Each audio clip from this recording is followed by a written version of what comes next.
Padahal Pak, besok kita udah mulai. ya. Iya, iya, Pak bagus Doni, banget. jangan lupa absennya Pak Doni, J. Halo Bu Flora. Halo Pak Doni. Ya, kalau absen biasanya Pak Kris sudah nyiapin tuh. Oke. Pak, mau tanya, itu beberapa sekolah saya kok misalkan ini ya Pak, sudah banyak yang menyelesaikan sampai dengan topik 7, terus tapi kok yang terekam hanya sampai dengan topik 4 ya Pak? Iya, karena yang baru dilaporkan hanya sampai 4 dulu. Nanti kalau Oh begitu. iya, kalau dia dibuka akan kelihatan semua. Sementara ini yang baru dibuka ke umum hanya sampai topik 4 memang. Tabelnya. Oke. Iya. Oh begitu. Lanjutkan aja Bu, diselesaikan semuanya. Oh J, ya. Makasih Pak Doni. Sami-sami. Itu ada yang sudah beberapa yang anu Pak. Ada yang sudah pensiun, ada yang meninggal juga. Iya, semua terdeteksi. Itu sudah update. Karena dapodiknya yang digunakan dapodik bulan sebelum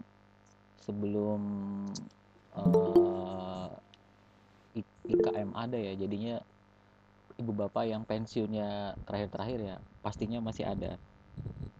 Data yang dipetik itu nggak pakai data yang terbaru Bu, pertama kali. Makanya kemarin makanya sempat waduh rankingnya turun. Di Iya. Wonogiri itu Bu Flo, di Wonogiri itu tadinya ranking 35 paling bawah di antara semua provinsi gitu kan di PMM-nya. Terus kemudian kita melakukan percepatan dalam waktu 2 pekan langsung gede gitu ranking 8. Keren. Langsung melaju. Keren. Pokoknya kok kapten karo kapten gaspol. Trouble-nya di PAUD biasanya. Jadi sudah pada login tapi masih diidentifikasi belum login. Di Wonogiri ada yang begitu kah Bu? Ya, betul. Iya, jadi bingung. Kalau di betul ceritaku. Oh iya betul. Halo. Bu Sulis PAUD ya. Bu Sulis. Halo Mbak Zul, halo Bu Flo. Halo Bu Sulis. Hibernasi Bu Sulis. Ya, ini sudah mulai lagi dan CGP saya lupa tugasnya dulu kan. Tugas kelas 6 lupa semua.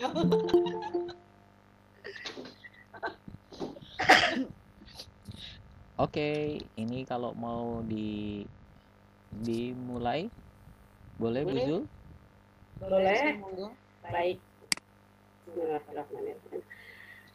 Ya teman-teman, kita mulai untuk kegiatan kita di malam hari ini. Sama sekali tidak mengudara. Tapi mudah-mudahan ini nanti menjadi karena ini membuat sesuatu yang semangat baru begitu.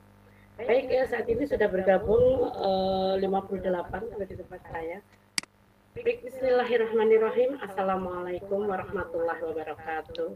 Waalaikumsalam warahmatullahi wabarakatuh.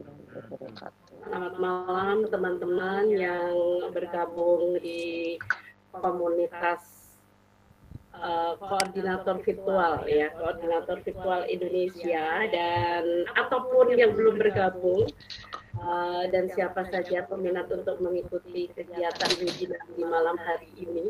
Alhamdulillah, mari kita selalu panjatkan puji syukur kehadirat Allah Subhanahu wa taala yang telah mengantarkan kita sehingga kita kembali bertemu di tempat untuk berbagi ilmu yang tentunya insya Allah akan sangat menyenangkan, karena di malam hari ini kita akan bertemu dengan seseorang yang sangat luar biasa, sahabat saya, yang nanti kita akan bisa berdiskusi bersama tentang pembelajaran diferensiasi. Dan Bapak Ibu yang kami hormati, malam ini kita mari kita bersama-sama meluangkan waktu untuk sejenak mengikuti kegiatan di webinar malam hari ini, yang mana kita akan mengambil topik menyusun modul ajal pembelajaran berdiferensiasi. Dan pembelajaran berdiferensiasi di sini ini nanti kita akan mengupas tentang pembelajaran berdiferensiasi dan kemudian bagaimana menyusun modul ajar berdiferensiasi. Dan Bapak Ibu yang kami hormati, ini nanti kita akan bersama dengan narasumber kita, Ibu Asteria Flora Riastri Nantika, SPD FPD. Beliau adalah pengawas sekolah pada Dinas Pendidikan Kota Semarang.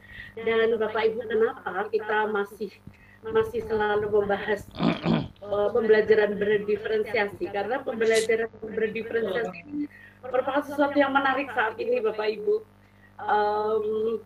Betul, ini merupakan sebuah solusi masalah pembelajaran, di mana pembelajaran berdiferensiasi ini nanti merupakan pembelajaran yang melakukan pemetaan terhadap kebutuhan siswa yang bisa dilakukan ini dengan pembelajaran berdiferensiasi. Baik Bapak Ibu, selain beliau sebagai pengawas sekolah pada Dinas Pendidikan Kota Semarang, beliau juga merupakan pengajar praktik dari Pendidikan Guru Penggerak Angkatan 4 dari Semarang. Dan Bapak Ibu, sepertinya saya tidak perlu banyak bicara gitu, karena sepertinya sudah pada tidak sabar. Sebenarnya kita akan kupas tuntas semuanya tentang bagaimana pembelajaran berdiferensiasi. Dan nanti kemungkinan Bu Asteria, ini sepertinya saya lebih suka memanggil Bu Flora saja ya, biar suka ini. Udah Asteria Flora begitu. Seperti orangnya cantik begitu dan selalu murah senyum begitu. Dan Bapak Ibu, mari kita saksikan bersama bagaimana kupas tuntas terhadap pembelajaran berdiferensiasi. Dan Bapak Ibu jangan lupa siapkan pertanyaan. Apabila nanti ada beberapa hal yang perlu ditanyakan, nanti insya Allah kita akan bantu bersama. Dan Bapak Ibu, sebelumnya mari kita melakukan doa bersama. Kita tundukkan kepala sejenak untuk berdoa agar kegiatan di malam hari ini nanti bisa lancar adanya. Mari Bapak Ibu kita berdoa bersama. Berdoa disilakan.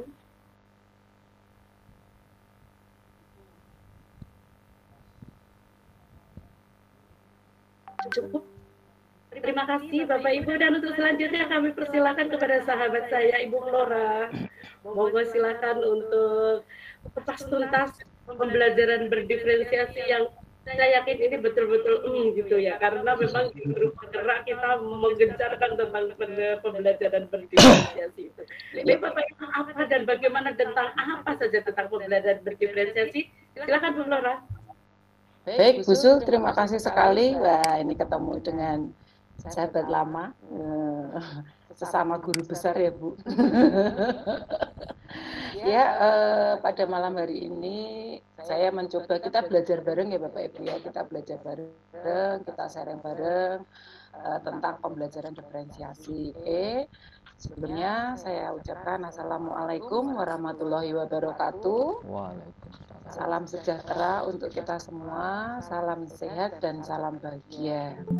Ya, terima kasih sekali Bu Sul, teman-teman dari KKVI, Pak Doni, Bu Sulis, dan yang tidak bisa saya sebutkan satu persatu yang sudah memfasilitasi Bapak Ibu guru di sini untuk belajar atau mengupas tentang merancang pembelajaran atau merancang modul ajar dari pembelajaran diferensiasi. Wah, ini sepertinya menarik sekali ya Bapak Ibu ya.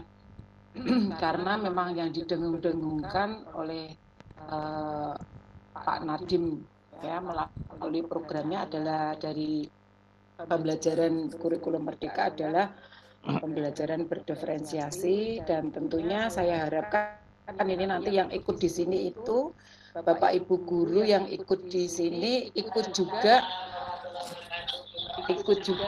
di lombanya ya Pak Doni ya, lomba aksi nyata di PMM Saya harapkan seperti itu, supaya kita bisa berpartisipasi semua. Ikut saja Bapak Ibu, apapun hasilnya, kalau menjadi juara itu bonus. Ya, itu selalu yang saya katakan kepada banyak guru saya, ikut dulu aja, yang penting ikut baik atau buruk, jelek atau baik, nah itu urusan nanti. Yang penting kirim karya, ikut lomba, masalah juara itu bonus gitu.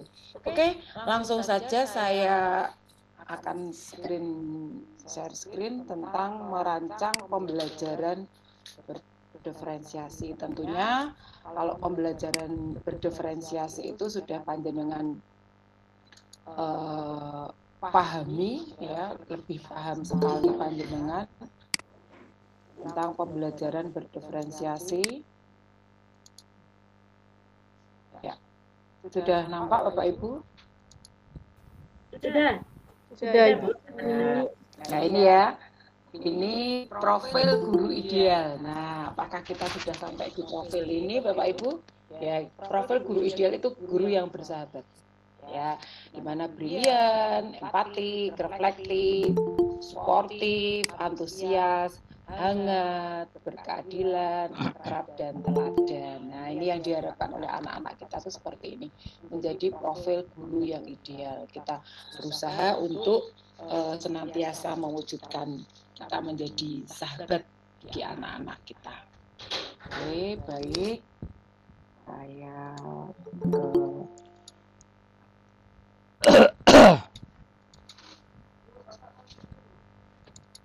ya. Oke, saya mulai dengan merancang RPP dan modul ajar pembelajaran berdiferensiasi ya Bapak Ibu ya. Oke, nah seperti kita ketahui kalau kita mau merancang modul ajar dan RPP berdiferensiasi, tentunya dasar kita merancangnya adalah ada 3, yaitu kesiapan belajar, minat, dan profil belajar. Itu hanya saya sekedar mengingatkan saja. Tentunya panjenengan sudah membuka di PMM, seperti itu banyak sekali penjelasan-penjelasan tentang pembelajaran diferensiasi. Oke. Yang dari kesiapan belajar, bagaimanakah kesiapan belajar ini sekedar mengingatkan saja. Pemetaan dari kebutuhan belajar murid itu dilihat dari kesiapan belajarnya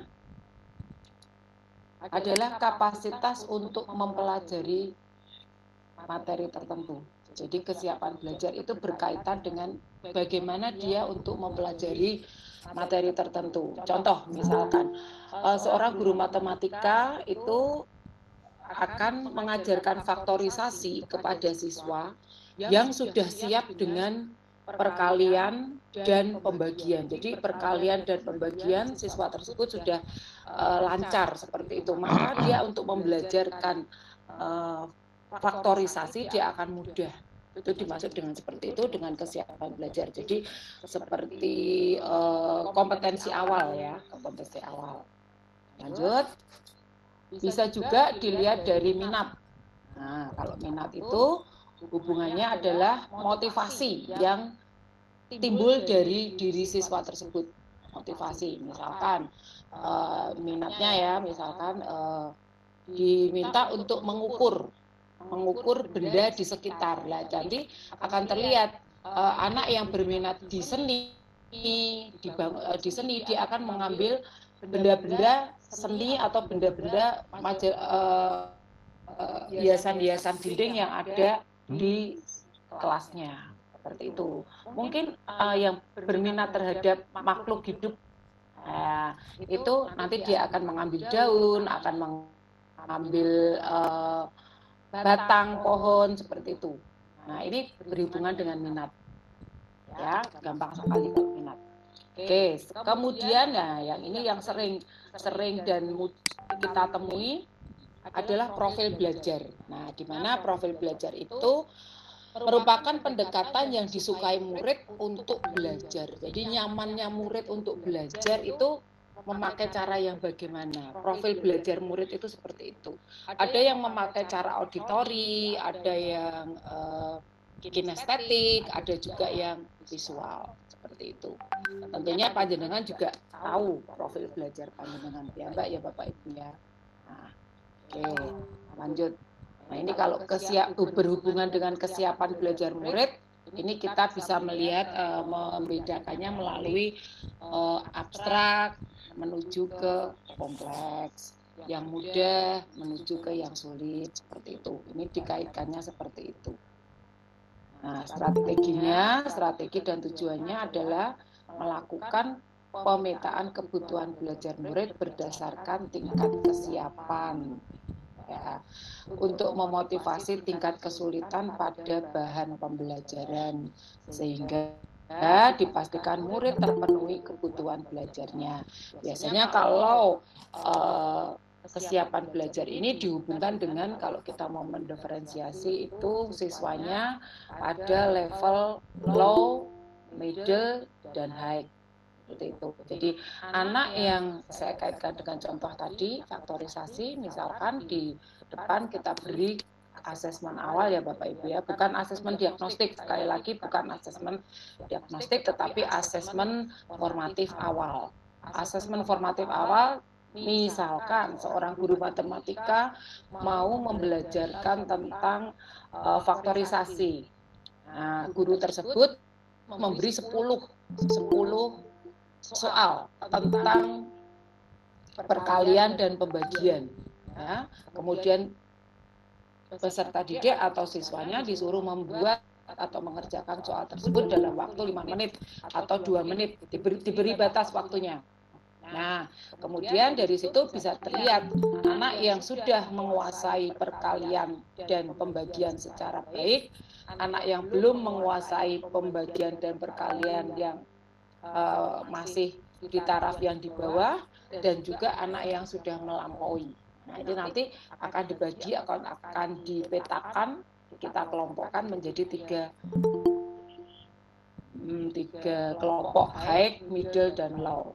Nah, kemudian baru kita akan perlakukan atau kita akan diferensiasi. Nah, ini ya. Ini dari yang kesiapan belajar. Nah, ini kita kesiapan dari kesiapan belajar, kemudian strategi diferensiasinya kita mau apa? Mau dibuat diferensiasi produk, mau konten, atau proses. Biasanya kalau konten otomatis prosesnya beda. Contoh, misalkan dari kesiapan belajar, ini contoh konkretnya ya Bapak Ibu ya, contoh konkretnya misalkan kita mau ambil diferensiasinya dari kesiapan belajar. Nah, dari kesiapan belajar kita ambil kontennya. Nah, kontennya kita membagikan, ya misalkan seorang guru matematika pengen mengajarkan, tujuan pembelajarannya adalah untuk mengetahui siswa mengetahui atau memahami tentang luas, bisa menghitung luas lingkaran. Ya, untuk siswa yang high, dia nanti akan mendapat LKS, ya mendapat LKS berupa cerita soal yang HOTS. Misalkan contoh sederhananya Simpang 5 atau lapangan Simpang 5 yang ada di Semarang itu mempunyai diameter 50 meter. Ya, mempunyai diameter 50 meter.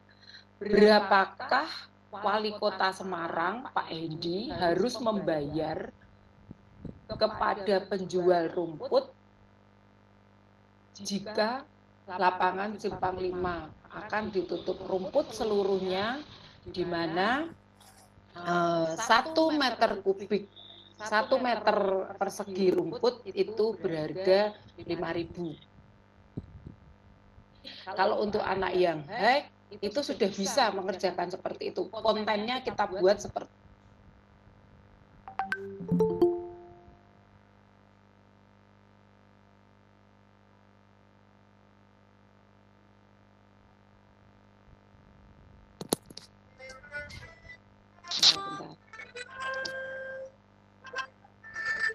mati suaranya ya. Bagaimana bisa mendengar suara saya, Ibu? Masih bisa. Bisa. Ya, silakan lanjut. Bisa, Bu. Oke, thank you Pak. Bisa, Thank Bu. you, Bu. Oke. Nah, kemudian untuk anak yang low, kalau yang anak middle itu mungkin kita diberi gambar-gambar tentang berbagai macam bentuk lingkaran. Ya, berbagai macam bentuk lingkaran dengan berbagai macam ukuran, langsung diminta untuk menghitung luas lingkaran. Nah, untuk anak yang low bagaimana? Untuk anak yang low diberi gambar lingkaran, kemudian ada jari-jarinya, ditulisi jari-jari 10 cm. Nah, seperti itu. Luas lingkaran sama dengan seperti itu di LKPD-nya. Di situ dituntun satu persatu. Nah, mesti pertanyaannya menjadi seperti ini. Nah, Bu Flora, kalau sudah seperti itu, nanti asesmen sumatifnya bagaimana? Apakah harus diambil satu-satu atau disendirikan? Nah, tentu panjenengan tahu J Bapak Ibu J, kalau kita membuat soal pasti ada L1 ada level kognitifnya. Level kognitifnya ada L1, L2 dan L3. Nah, kita buat saja soal. Misalkan 10 soal. Nah, 10 soal yang 6 itu untuk L1. Berarti nanti siswa dengan L1 dengan kemampuan rendah itu diharapkan dia bisa mengerjakan 6 soal. Berarti nilainya bisa 60. Cara gampangnya seperti itu. Kemudian untuk anak yang middle ya ditambah 2 soal untuk yang L2. Tambah 2 soal untuk yang L2. Oke. Jadi untuk yang anak middle nanti minimal dia dapat 80. Nah, 2 soal lagi ditambahkan adalah yang L3 yang HOTS. Itu untuk anak-anak yang level kognitifnya atau kesiapan belajarnya baik seperti itu. Dan ingat Bapak Ibu, soal yang HOTS itu bukan soal yang sulit. Ya, tidak identik dengan soal yang sulit. Demikian, itu diambil, kita mau mendiferensiasi konten, diambil dari kesiapan belajarnya. Oke, lanjut ya Pak Ibu. Sekarang, ya oke. Dalam melakukan pembelajaran terdiferensiasi, pendidik dapat memilih salah satu atau kombinasi dari 3 cara berikut ini. Nah, kalau konten itu materi, hubungannya dengan materi yang diajarkan. Oke. Terus kemudian kalau proses itu hubungannya dengan cara mengajarkannya. Nah, ini proses pembelajaran dan bentuk pendampingan dapat didiferensiasi sesuai dengan kesiapan peserta didik. Bu, berarti tadi Bu Flora tadi bisa nganu ya, bisa konten dan proses ya? Betul. Biasanya konten itu mengikuti proses. Nah, biasanya konten itu mengikuti proses. Jadi otomatis kalau kita mau mendiferensiasi konten, prosesnya juga akan berbeda. Itu. Ini ya Bapak Ibu, bisa dibaca. Proses pembelajaran dan bentuk pendampingan dapat didiferensiasi sesuai kesiapan peserta didik. Bagi siswa yang membutuhkan bimbingan, pendidik perlu mengajarkan secara langsung. Bagi peserta yang cukup mahir dapat diawali dengan modeling yang dikombinasi dengan kerja mandiri, praktek, review. Bagi peserta yang sangat mahir dapat diberikan beberapa pemantik untuk tugas mandiri pada peserta yang sangat mahir. Nah, ini produk, kalau paling gampang diferensiasinya adalah diferensiasi produk ya, atau performa yang dihasilkan. Nah, diferensiasi pembelajaran juga dapat dilakukan melalui produk yang dihasilkan. Nah, ini contohnya bagi peserta didik yang memerlukan bimbingan bisa menjawab pertanyaan mengenai konten materi, sedangkan peserta didik yang cukup mahir dapat membuat presentasi yang menjelaskan penyelesaian masalah sederhana. Dan bagi peserta yang sangat mahir bisa membuat sebuah inovasi. Nah, itu ya Bapak Ibu ya. Itu kalau ditinjau dari kesiapan. Nah, ini sekarang kita mau mendiferensiasi dari minat murid. Nah, ini minat tadi macam-macam ya Bapak Ibu ya. Oke, lanjut. Nah, ini bisa kita diferensiasi, minat juga bisa kita diferensiasi sesuai dengan situasional dan kecenderungan. Nah, ini misalkan contoh penjenengan mau mengajarkan tentang guru IPA ya, mau mengajarkan tentang ini, saya terinspirasi dari salah satu kakak kelas saya yang sangat aktif di SMP 2 itu ya, Ibu Putih namanya. Itu beliau akan mengajarkan pembelajaran IPA perubahan wujud ya, perubahan wujud zat. Itu siswa disuruh memilih sendiri. Nah, itu ya Bapak Ibu, siswa disuruh memilih sendiri bahannya, boleh mentega, boleh gula, boleh sembarang yang bisa membuktikan perubahan wujud. Nah, mereka disuruh memilih sendiri. Nah, itu dihubungkan dengan minat. Nah, nanti pada prosesnya beliau anak itu juga menentukan mau dipanaskan dengan sinar matahari, mau dipanaskan pakai lilin, mau dipanaskan pakai kompor, dibuka kesempatannya. Jadi mereka diajak berpikir untuk kreatif juga. Lanjut ya Bapak Ibu, kalau ini profil belajar ya, tadi profil belajar sudah sedikit saya singgung. Nah, ini ada visual, ada kinestetik, ada auditory. Nah, kita mau mendiferensiasi profil belajar. Nah, prinsip penyusunan dari penyusunan perencanaan pembelajaran Merdeka Belajar itu yang pertama efektif, efisien, berorientasi pada siswa. Nah, yang paling terakhir ini yang agak-agak harus ditekankan, berorientasi pada siswa. Jadi kebutuhan siswanya itu apa? Terus kemudian efektif, pembelajaran kita itu efektif itu tepat guna, ya, tepat guna. Efisien itu tepat waktu. Nah, jadi yang kita tidak usah terlalu sebagai seorang guru tidak usah terlalu konsepnya kena, tetapi materi yang kita sampaikan itu menyenangkan, seperti itu ya Bapak Ibu ya. Lanjut. Nah, muatan pembelajaran pada Merdeka Belajar itu ada diversifikasi, diferensiasi, aktivitas dan kreativitas, learner center, siswa menjadi manajer pembelajaran, dan student well-being. Nah, ini yang sering didengung-dengungkan itu student well-being. Nah, siswa menjadi senang, ya, menjadi dihargai, seperti itu. Lanjut, ini kalau panjenengan mau tes secara virtual atau tes secara bebas, ini ada akupintar.id tes gaya belajar. Nanti jenengan bisa tes sendiri. Gitu, saya gaya belajarnya apa ya gitu. Biasanya kalau tes gaya belajar itu untuk di tingkat sekolah itu sudah ini ya, kalau yang sudah melaksanakan IKM itu sudah difasilitasi oleh BK.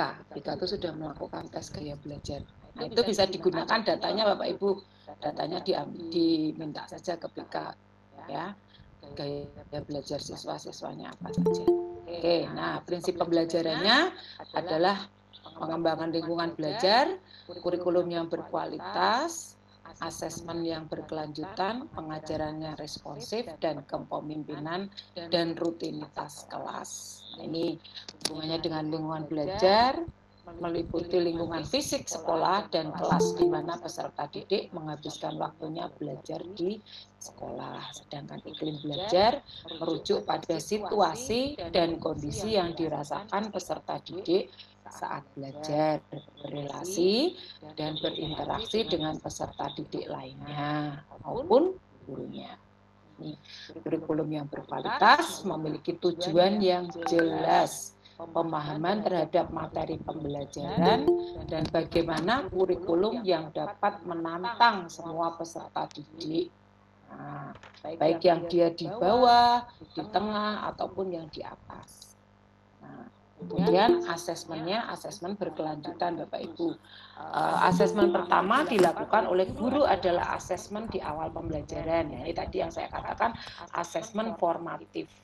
Nah, asesmen formatif itu asesmen untuk mengetahui proses apakah proses yang kita lakukan itu sudah tepat ya, sudah tepat untuk tujuan yang akan kita capai. Nah, asesmen kedua yang perlu dilakukan adalah asesmen formatif untuk mengetahui apakah masih ada materi yang belum jelas. Nah, ini pentingnya refleksi seperti itu juga. Kemudian ada asesmen sumatif ya, untuk mengetahui tujuan pembelajaran tujuan pembelajaran yang kita tetapkan apakah sudah tercapai. Terus kemudian pengajaran yang responsif, guru harus berespon dan mengubah pengajarannya sesuai dengan kebutuhan peserta didik yang ada di kelasnya. Jadi, guru dapat mengelola kelasnya dengan baik. Nah, guru juga bisa menjadi seorang pemimpin.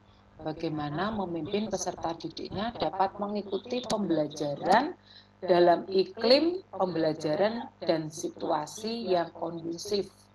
Ya, melalui kesepakatan kelas yang ditetapkan bersama. Seperti itu. Nah, ini pentingnya kesepakatan kelas Bapak Ibu. Nah, yang ketiga tentang rutinitas di kelas.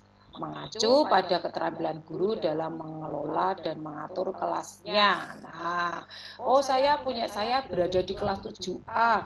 Kelas 7A itu karakteristik siswanya seperti ini, maka akan saya atur duduknya berkelompok. Misalkan seperti itu. Itu semua guru yang melakukan, kelas saya di kelas 7C.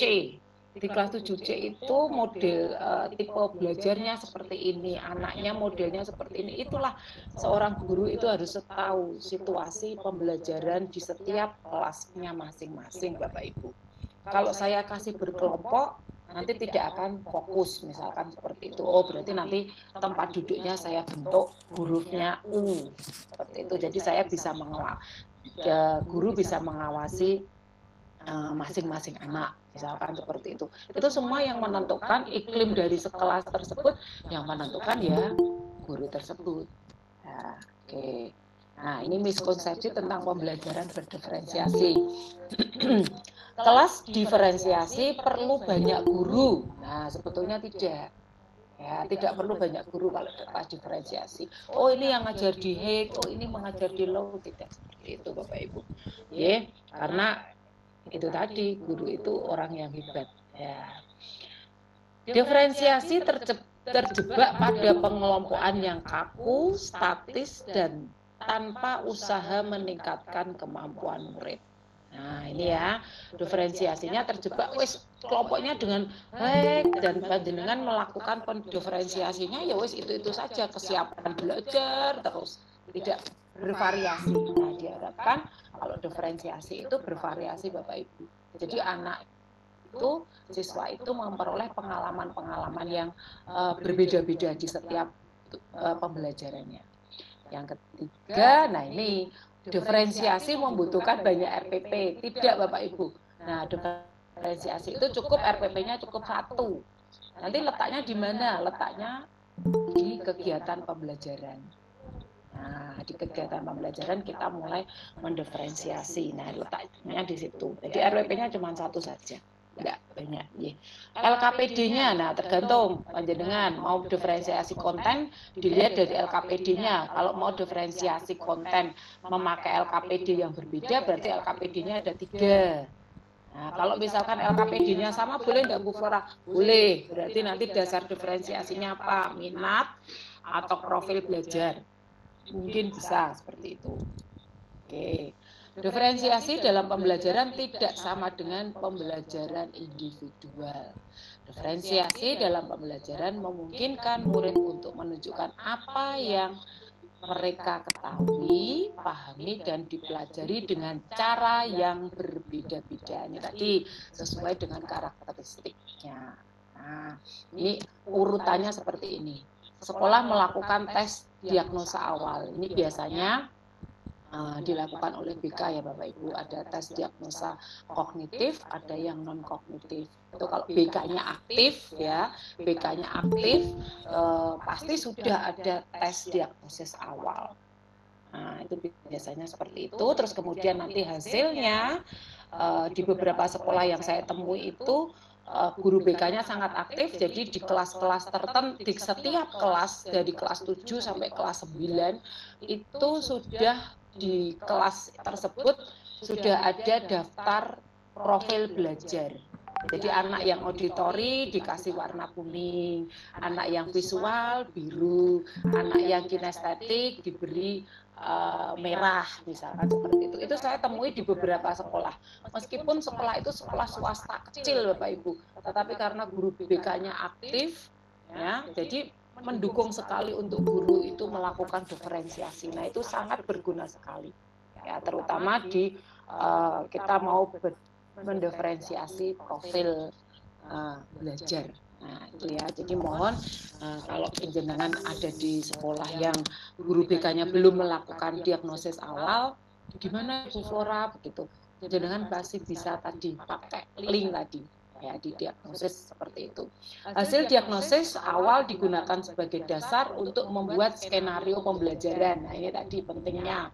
Proses pembelajaran sudah mengakomodir gaya, minat, dan kesiapan belajar murid. Proses pembelajaran sudah mengakomodir diferensiasi konten, proses, produk, dan lingkungan belajar. Nah, hasil proses pembelajaran sebelumnya dijadikan bahan evaluasi untuk proses pembelajaran selanjutnya atau asesmen berkelanjutan. Oke. Sekarang kita masukkan. Nah, ini langkah merancang RPP atau modul ajar pembelajaran berdiferensiasi. Yang pertama, pemetaan kebutuhan belajar dulu. Langkahnya itu, kita petakan dulu kebutuhan belajarnya. Kemudian menentukan tujuan pembelajarannya, kemudian menentukan diferensiasinya. Nah, setelah kita petakan, tadi contohnya misalkan ya, cara gampangnya ya, kita petakan kebutuhan belajarnya. Misalkan, panjenengan mau mendiferensiasi dengan menggunakan profil belajar. Oke, menggunakan profil belajar. Oke, profil belajar. Oke, mana sih KD atau TP-TP yang bisa digunakan atau mau dipakai? Ya, yang kedua, TP-TP mana yang mau dipakai akan kita diferensiasi berdasarkan profil belajar. Nah, setelah itu misalkan kita tentukan dulu TP-TP-nya saja ya. Bu, apakah satu semester semua harus didiferensiasi? Tidak. Nah, tidak ya, supaya jadi diferensiasi itu supaya materi atau materi-materi tertentu, TP-TP tertentu itu bisa dicapai dengan mudah, itu saja. Ya, jadi panjenengan harus memilih TP benar-benar yang TP yang tepat untuk mendiferensiasi. Nah, kalau sudah tahu kebutuhannya, sudah tahu TP yang mau didiferensiasi yang mana, kemudian panjenengan menentukan saya mau mendiferensiasi dengan profil belajar, maka saya akan mendiferensiasi konten. Misalkan seperti itu. Oke, baru kemudian dirancang langkah pembelajarannya. Oke, itu Bapak Ibu ya. Jadi ini langkahnya.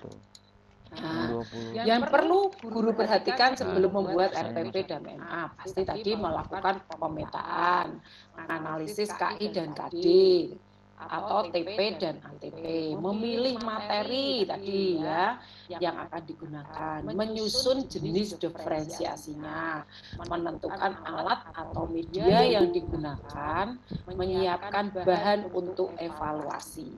Nah, ini ya Bapak Ibu ya. Bentar, saya. Oke, ini kaitannya dengan bahan evaluasi. Jadi kalau misalkan panjenengan Bu Flora RPP yang bagus atau RPP atau modul ajar yang bagaimana ya Bu, yang pakem. Ini Merdeka Belajar Bapak Ibu, Merdeka Mengajar juga. Jadi RPP yang baik adalah RPP atau modul ajar yang sudah mencerminkan peserta didik, mencerminkan karakteristik peserta didik. Dan komponen dari RPP maupun modul ajar itu sebetulnya hanya 3 yang paling inti hanya 3, yaitu tujuan, kegiatan belajar, dan asesmen atau penilaian. Itu saja, yang lainnya adalah aksesoris, penunjang itu tadi. Nah, Bu, alurnya bagaimana? Apakah mengikuti alur Merdeka? Monggo, silahkan. Tetapi kalau alur Merdeka itu membuat jenengan pusing, ya jangan nggak usah diikuti. Ya, panjenengan pakai, Bu, saya pakai pendekatan saintifik, boleh enggak? Boleh, ya, boleh.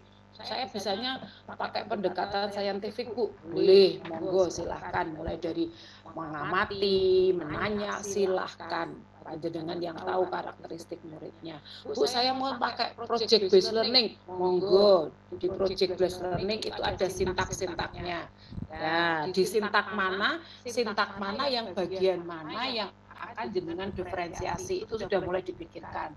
Kalau project based learning atau nanti diferensiasinya di produknya, silahkan. Atau diferensiasinya pada saat menentukan proyeknya, silahkan, monggo. Nah, itu project based learning. Mau pakai problem based learning, monggo pakai problem based learning. Problem based learning juga ada sintak-sintaknya. Yang mau didiferensiasi di bagian mana, nah itu panjenengan petakan dulu. Nah, itu ya Bapak Ibu ya. Terus kemudian ini tadi ya langkah menyusun pembelajaran diferensiasi. Terusnya ini dibuat seperti ini Bapak Ibu. Dibuat pemetaan kebutuhan murid. Nah, tadi kan sudah saya contohkan kalau kita mau mendiferensiasi berdasarkan profil belajar ya Bapak Ibu ya. Nah, ini kalau kita mau mendiferensiasi profil belajar, tentunya dari hasil BK sudah tahu, oh anak yang visual ABCDE, anak auditori FGHI, JK misalkan seperti itu, anak kinestetik LMN OPG RS. Nah, ini ya. Terus nanti anak-anak yang visual itu diberi apa dalam prosesnya. Nah, ini sudah mulai kita gambarkan seperti ini Bapak Ibu. Jadi kita sudah melakukan istilahnya rencana dulu. Oh, anak visual akan saya beri mencari bunga menggunakan media gambar dan dari Google, dan anak menyediakan produk berupa poster. Nah, di sini sudah ada poster di situ.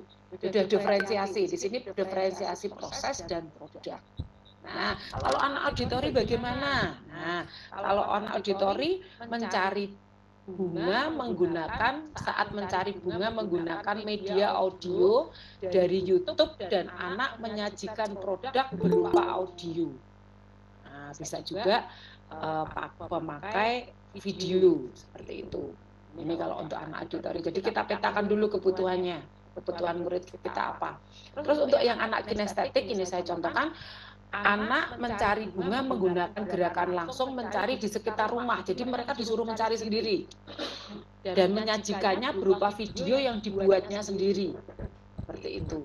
Nah, di sini sudah ada dua diferensiasi Bapak Ibu. Diferensiasi proses dan diferensiasi produk. Nah, itu ini contohnya seperti itu. Nah, nanti kalau misalkan panjenengan mau mendiferensiasi berdasarkan kesiapan belajar, nah yang light akan diperlakukan bagaimana, yang auditori diperlakukan bagaimana, yang yang middle mau diperlakukan bagaimana, yang low diperlakukan bagaimana, seperti itu. Apakah mau didiferensiasi tiga-tiganya, Bu? Boleh enggak diferensiasi tiganya? Boleh, silakan. Dari kontennya wis beda, prosesnya nanti beda lagi, produknya nanti berbeda, boleh. Nah, ini kan untuk sebetulnya pembelajaran diferensiasi itu untuk istilahnya mengakomodir siswa-siswa kita yang tingkat pemahamannya sangat bagus dan tingkat pemahamannya masih di bawah rata-rata. Jadi semua terakomodir. Nah, ini hebatnya guru itu seperti itu Bapak Ibu. Sebetulnya hal-hal seperti ini tuh tanpa kita sadari dulu sekali sebelum istilah diferensiasi ini diadakan, sebetulnya sudah panjenengan pahami. Ya, sudah pernah jenengan lakukan juga. Nah, ini ya. Saya contohkan Pak Iwan. Pak Iwan mengajar pelajaran IPA. Nah, dengan tujuan pembelajaran agar murid dapat mendemonstrasikan pemahaman mereka tentang habitat makhluk hidup. Nah, berdasarkan identifikasi Pak Iwan itu bisa siswanya ada yang visual, kinestetik, dan auditori. Nah, saat mengajar ini sudah ada gambarannya ini, tuh Pak Iwan menggunakan banyak gambar untuk yang anak-anak visual. Ya, menyediakan video dengan penjelasan lisan, membuat beberapa sudut belajar atau display yang ditempel di tempat-tempat yang berbeda. Ini untuk siswa yang kinestetik. Nah, ini otomatis kontennya berbeda, prosesnya juga berbeda. Nah, Pak Iwan ini juga mendiferensiasi produknya. Nah, Pak Iwan memperbolehkan muridnya untuk memilih, dah kamu silahkan, kamu pemahaman tentang habitat makhluk hidup, kamu gambar boleh, kamu rekam atau role play, atau bermain peran. Seperti itu, Bapak Ibu. Nah, untuk mengidentifikasi kebutuhan belajar murid sebetulnya tidak rumit-rumit amat, Bapak Ibu. Tadi di awal saya sudah katakan, misalkan kita berikan saja asesmen awal ya, asesmen formatif awal. Jadi kita berikan soal 10 misalkan seperti itu. Kemudian kita lihat siapa yang ada di high, ada di low, ada di middle. Atau kita bisa pakai cara ini Bapak Ibu, mengamati perilaku mereka. Nah, ya, terus mengidentifikasi pengetahuan awal, melakukan penilaian untuk menentukan pengetahuan tadi ya, seperti tadi ya. Terus mendiskusikan kebutuhan murid dengan orang tua. Nah, seperti itu. Mengamati murid ketika sedang menyelesaikan suatu tugas atau aktivitas. Nah, bertanya atau mendiskusikan permasalahan dengan murid. Nah, ini kedekatan kita, rasa hangat kita sebagai guru itu sangat diperlukan. Kalau panjenengan menemui murid yang pada waktu diajar itu ketuk-ketuk, nah ketuk-ketuk ini berarti dia sudah boring Bapak Ibu kalau diajar. Dia harus banyak melakukan gerakan, berarti dia tipe belajarnya kinestetik. Kalau panjenengan hanya menggunakan LCD saja dan menayangkan PPT, itu yang mendengarkan hanya anak-anak yang tipe belajarnya adalah tipe belajar visual dan auditori. Nah, kadang yang visual pun dia, yang auditori pun dia akan tetap duduk, dungklok, terus kemudian dia mulai menggambar-gambar. Dia hanya mendengarkan keterangan panjenengan saja sudah bisa masuk. Nah, ya untuk anak-anak yang kinestetik biasanya boring. Wah, sudah mulai ngetok-ngetok meja, ballpoint-nya diputar-putar, ya toh, kipas-kipas. Nah, itu seperti itu. Nah, lanjut membaca rapot murid. Nah, membaca rapot murid. Berbicara dengan guru murid sebelumnya. Panjenengan misalkan mengajar di kelas 8, sharing dengan gurunya yang di kelas 7. Ini bagaimana sih kalau pelajaran bahasa Inggris? Nah, seperti itu. Membandingkan tujuan pembelajaran yang ingin dicapai dengan tingkat pengetahuan atau keterampilan yang ditunjukkan oleh murid saat itu. Kita bandingkan. Ya, pas enggak? Ya. Menggunakan berbagai penilaian diagnostik untuk memastikan bahwa murid Sarah ya, ini bukan penilaian diagnostik ya, saya salah ketiknya, penilaian asesmen formatif ya, bahwa murid telah berada pada level yang sesuai, melakukan survei. Nah, survei ini sebetulnya kita itu di zaman yang paling canggih Bapak Ibu, jadi survei pun nggak usah pakai kertas, cukup kita sebarkan Google Form, begitu saja ke anak-anak, mungkin dalam waktu singkat sudah terlihat hasil responnya. Nah, seperti itu nih Bapak Ibu. Review atau melakukan refleksi terhadap praktek pengajaran mereka sendiri untuk mengetahui efektivitas pembelajaran mereka. Nah, ini maksudnya mereka tuh guru. Jadi mereview, kemudian melakukan refleksi. Itu pentingnya refleksi, seorang guru melakukan refleksi itu seperti itu Bapak Ibu. Nah, guru zaman sekarang kalau saya masih lihat guru di ini ya, di sekolah saya, kalau masih ada banyak buku, tumpukan buku, itu bukan guru yang kekinian, karena panjenengan Dengan selama hampir 3 tahun ini sudah banyak belajar dengan situasi. Jadi tugas-tugas ya udah masukkan ke laptop, masukkan ke Google Meet, Google Classroom, nah dimasukkan ke Office ya, ke Google Form dan sebagainya, Drive. Nah di mana-mana nanti panjenengan bisa mengerjakan. Daftar nilai juga seperti itu Bapak Ibu. Jangan sampai daftar nilai ini ketinggalan di tempat belanja atau di pasar atau di mana sampai kita pusing. Ya, daftar nilai itu sudah ada di genggaman kita. Sebetulnya sangat praktis sekali dan paperless ya Bapak Ibu ya. Oke. Perlu diperhatikan bahwa untuk mengidentifikasi, memetakan kebutuhan belajar murid tidak selalu harus melakukan kegiatan yang rumit. Nah, guru hanya cukup memperhatikan dengan seksama. Ya. Oke, ini tadi profil guru ideal tadi yang seperti saya katakan. Ya, kita harus punya positive thinking. Ya, pasti bisa. Nah, kalau kita sudah mensugesti diri kita dengan hal yang positif, kok angel men ya Bu Flora diferensiasi? Tidak, kalau kita mau. Ya, itu hal yang gampang kalau kita mau. Kita harus mensugesti diri kita, bisa, saya bisa, pasti bisa. Ya. Oke, thank you for being a great teacher. Nah, ini ya Bapak Ibu ya. Sekarang akan saya contohkan modul ajarnya. Oke, ini salah satu teman. Oke, modul ajarnya. Bisa terlihat Bapak Ibu modul ajarnya?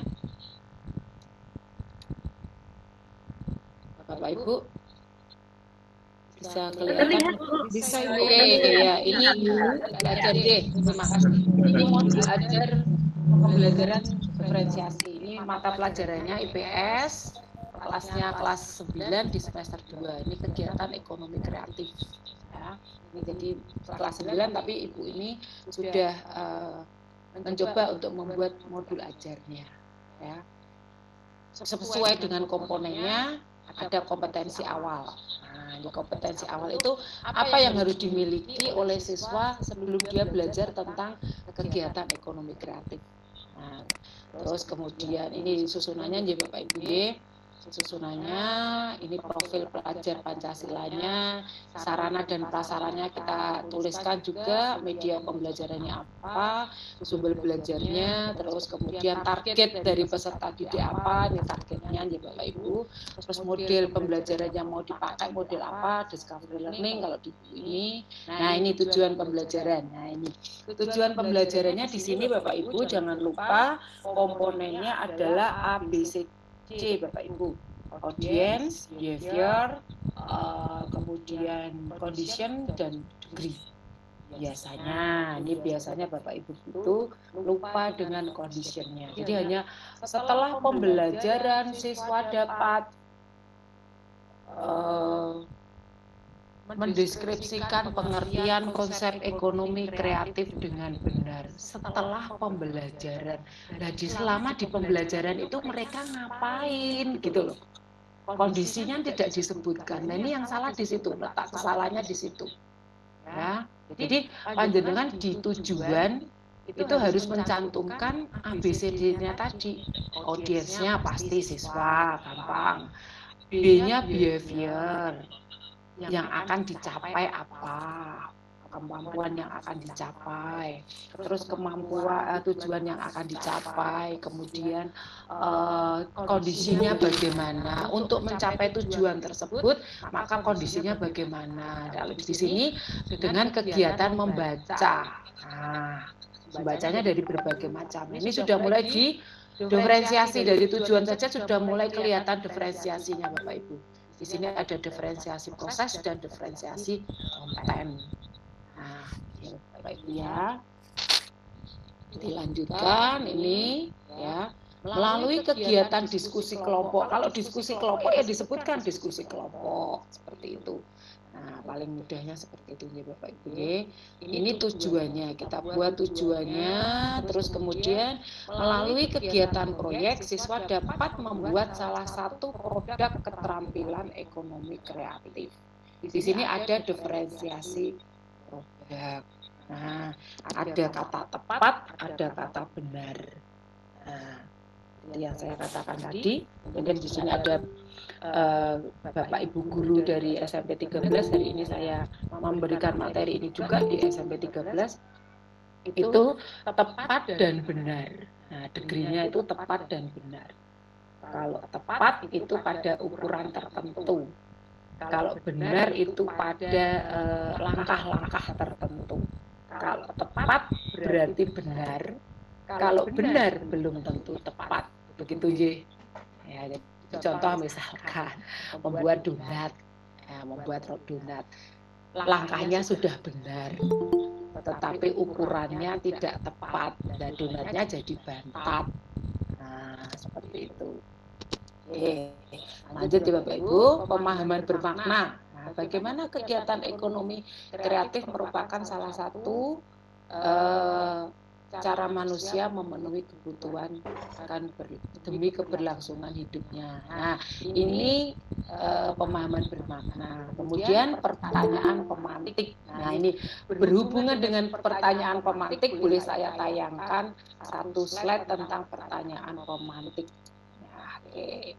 Pertanyaan pemantik itu yang baik bagaimana? Nah, ini ya Bapak Ibu ya, ini sekilas aja.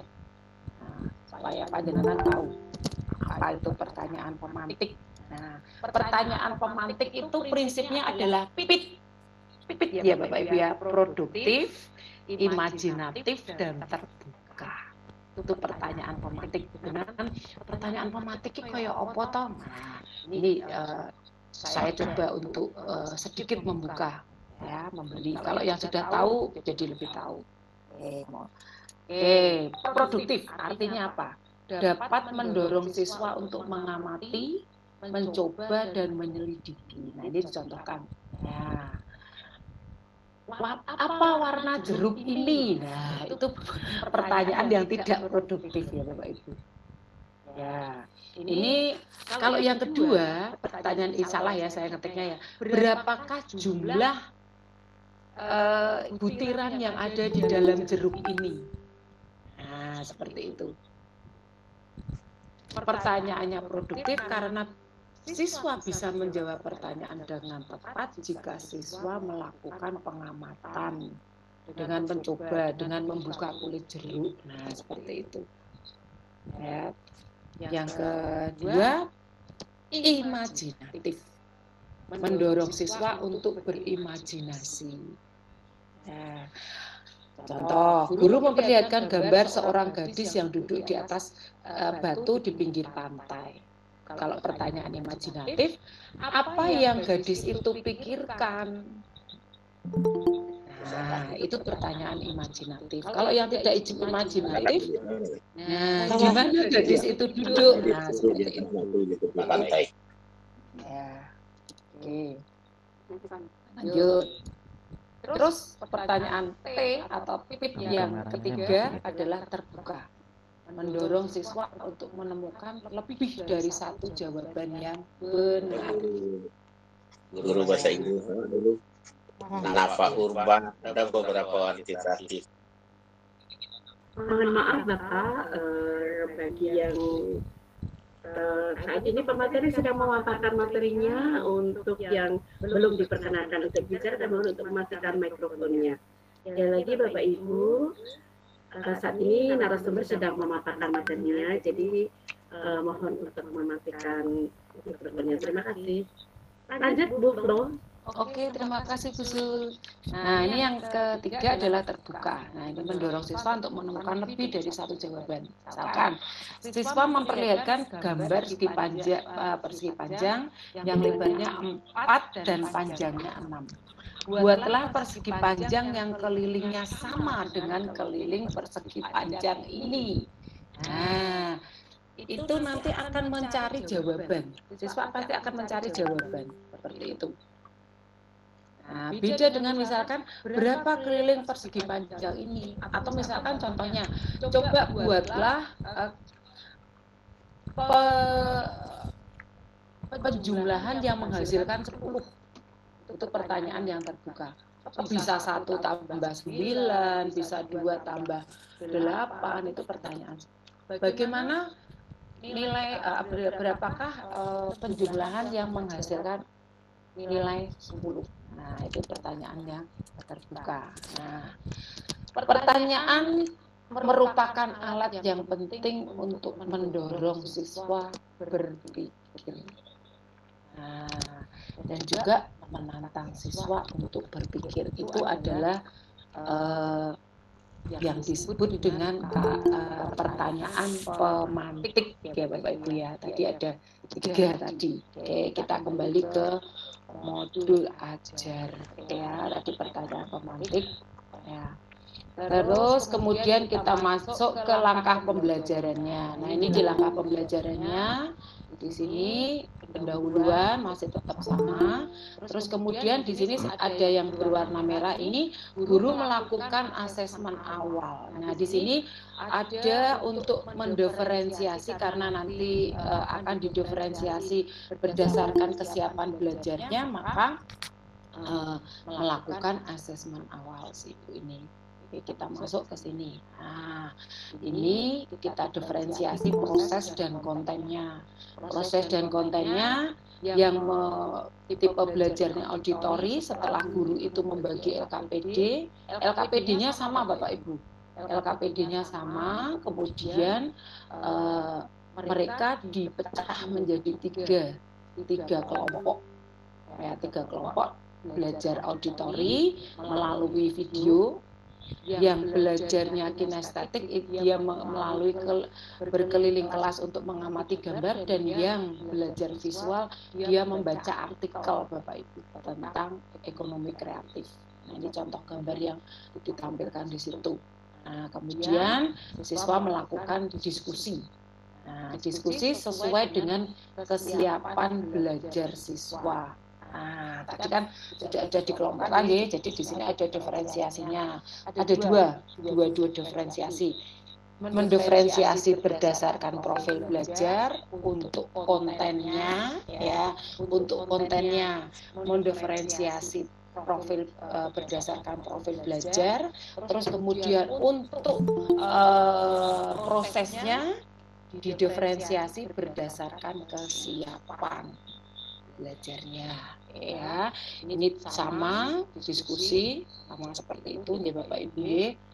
Terus ini sebetulnya sama. Nah, terus kemudian berdiskusi kelompok, kemudian melakukan refleksi, dan guru akhirnya memberi penugasan atau pembelajaran, menugaskan kepada siswa untuk membuat produknya. Nah, produknya ini didiferensiasi juga berdasarkan kemampuan siswa atau minat siswa ya, minat siswa. Oke, ini profil pelajar Pancasilanya, bentuk asesmennya karena masih kurikulum 13, jadi asesmennya masih sikap, pengetahuan, keterampilan. Nah, seperti ini Bapak Ibu. Terus pengayaan remedial sama seperti itu. Refleksi bagi peserta didik dan guru, bagaimana pengalaman saat mempelajari materi ekonomi kreatif. Nah, ini ada refleksinya Bapak Ibu. Jadi refleksi ini penting sekali. Apa yang kamu rasakan hari ini? Bagaimana perasaanmu hari ini? Apa yang sudah kamu pelajari itu penting sekali Bapak Ibu. Nah, karena apa? Dengan refleksi kita akan tahu, oh ternyata saya dengan menggunakan cara seperti ini murid saya menjadi senang, menjadi student well-being. Nah, atau murid saya malah menjadi amburadul tidak karuan. Itu menjadi refleksi bagi kita. Dan salah satu fungsi dari refleksi adalah kita kalau mau membuat PTK Bapak Ibu pasti kita akan ambil dari refleksinya. Itu pentingnya kita setiap kali selesai mengajar kita kayak punya buku refleksi Bapak Ibu ya, kayak punya buku refleksi di satu buku tipis lah ya, itu sebagai diary kita mengajar. Kita tulis saja di situ Bapak Ibu, hari ini refleksi yang jenengan rasakan di kelas itu ya, titik beratnya. Tapi kalau refleksi yang di sini adalah refleksi untuk peserta didik terhadap pembelajaran yang kita lakukan. Nah, refleksinya misalkan hari ini saya kelas di kelas 8, kok ramai sekali ya, kenapa? Nah, itu merefleksi, kita merefleksi diri sendiri. Nah, itu bisa dipakai untuk kita membuat PTK Bapak Ibu. Nah, dan satu PTK, ya satu PTK itu kalau yang negeri mau kenaikan pangkat itu bisa menjadi 12 nilai Bapak Ibu. Nah, satu PTK itu nilainya bisa 12, tidak hanya 6. Bisa 12. Ya, bisa 12. Bagaimana caranya Bu Flora? Nanti kita bahas di lain kesempatan ya. Nah, ini LKPD-nya, ini jurnal sikapnya, kemudian ini apa tadi asesmennya, asesmen sumatifnya ya. Asesmen sumatifnya, kisi-kisinya dibuat juga. Terus kemudian ini gambar-gambarnya dari asesmen sumatif tadi. Terus kemudian ini teksnya yang dipakai. Nah, terus ini penilaian proyeknya, rubriknya juga dicantumkan, LKPD siswanya tadi, yang memakai gambar dan sebagainya tadi. Terus bahan ajar juga disertakan untuk modul ajarnya ya Bapak Ibu. Oke, terus ini bahan ajar sudah glosarium, ya, ini yang baru glosarium dan daftar pustaka disertakan di sini Bapak Ibu. Oke, itu saja yang bisa saya sampaikan tentang merancang modul ajar yang berdiferensiasi. Saya kembalikan lagi ke Bu Su. Monggo Bu Su. Terima kasih Bu Flo, luar biasa sekali, komplit ini sepertinya. Kita tahu tentang bagaimana pembelajaran berdiferensiasi. Berikut dengan ada pertanyaan bagaimana pertanyaan pemantik dan modul ajar. Untuk kali ini kita lanjut langsung tanya jawab saja ya Bu Flo, satu persatu. Iya, silakan monggo. Ini saya mulai dari yang sudah resen. Dipersilakan Ibu Indah Sukmawati. Halo Bu Indah Sukmawati, bisa dibuka mikrofonnya? Ya, terima kasih. Silakan Ibu. Salam Bu Flo. Halo Bu Indah. Alhamdulillah diajari banyak ini sama Bu Flo. Bu Indah yang sudah pintar kok. Boten Bu, saya jadi tahu banyak tentang apa ini namanya diferensiasi. Bu Flo mau apa ya namanya, mau curhat, mau minta apa ya namanya petunjuk, pencerahan ini bagaimana. Saya memang sudah mulai mencoba-coba kan pembelajaran diferensiasi, meskipun apa namanya alur langkah itu tidak sedetil yang apa namanya yang tadi disampaikan, bahwa harus berawal dari asesmen formatif awal biar kita tahu, lalu antara produk, proses dan konten itu apa namanya tadi ada benang merah, karena kalau kontennya beda itu nanti akan berimbas pada proses yang beda, produk yang beda. Meskipun belum sedetil itu Bu, tapi kami sudah belajar. Hanya gini Bu Flora, saya selalu apa ya namanya ketika memberikan produk yang berdiferensiasi, ada kalanya saya memberikan berbagai macam apa itu namanya pilihan seperti yang tadi ditampilkan Bu Flo. Tetapi paradigma di sini itu masih seperti dulu ketika anak auditori, anak visual itu kan pasti mereka hasilnya beda-beda ya Bu ya. Kalau auditori mereka mungkin dengan makalah, artikel, paparan, PPT begitu ya.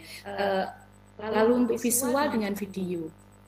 Yang saya jumpai ketika mereka diberi keleluasaan untuk memilih, itu banyakkan milih yang lebih sederhana gitu.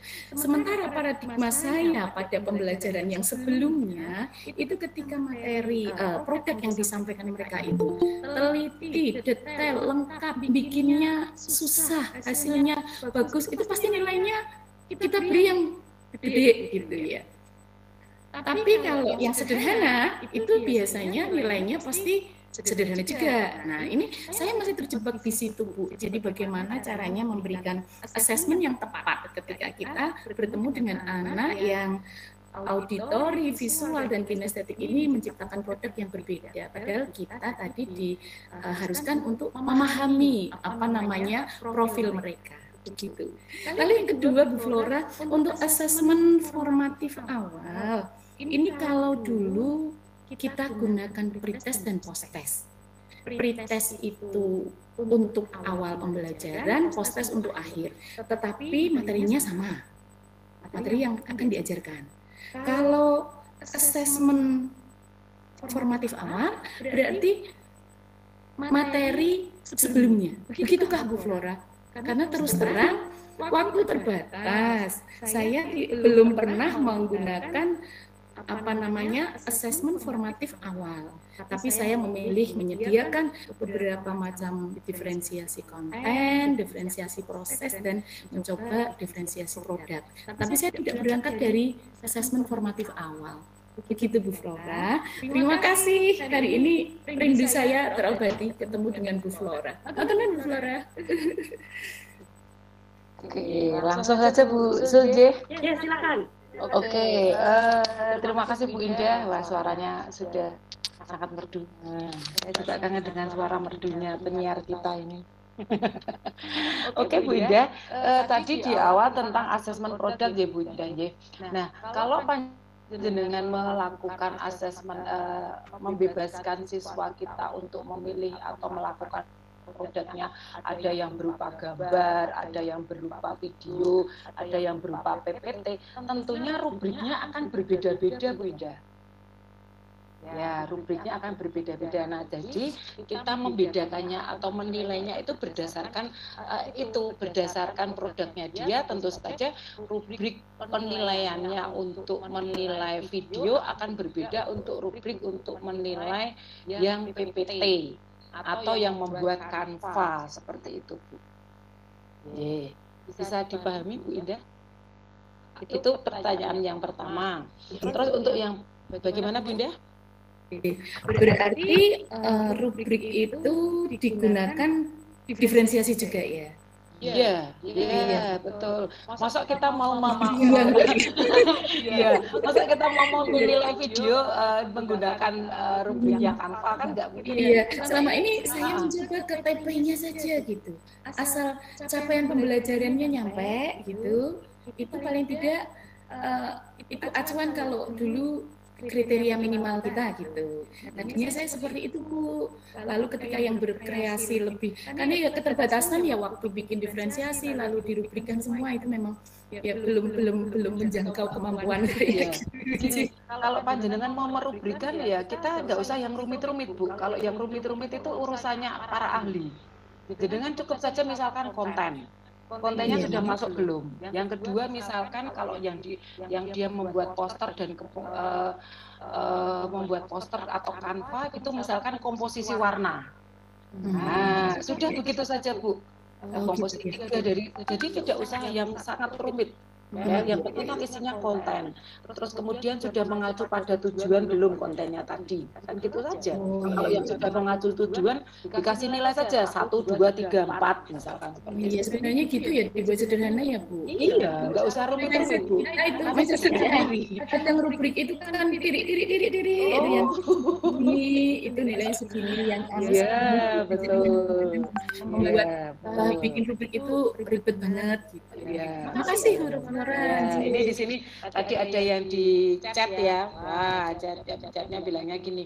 Wah, kalau muridnya 30 membuat produk berbeda 3 orang 30 rubrik. Nah, ini panjenengan ya pinter-pinternya panjenengan ya toh. Tidak mungkin jarang misalkan 30 modelnya apa. Kalau yang visual jadi kan begini Bapak Ibu.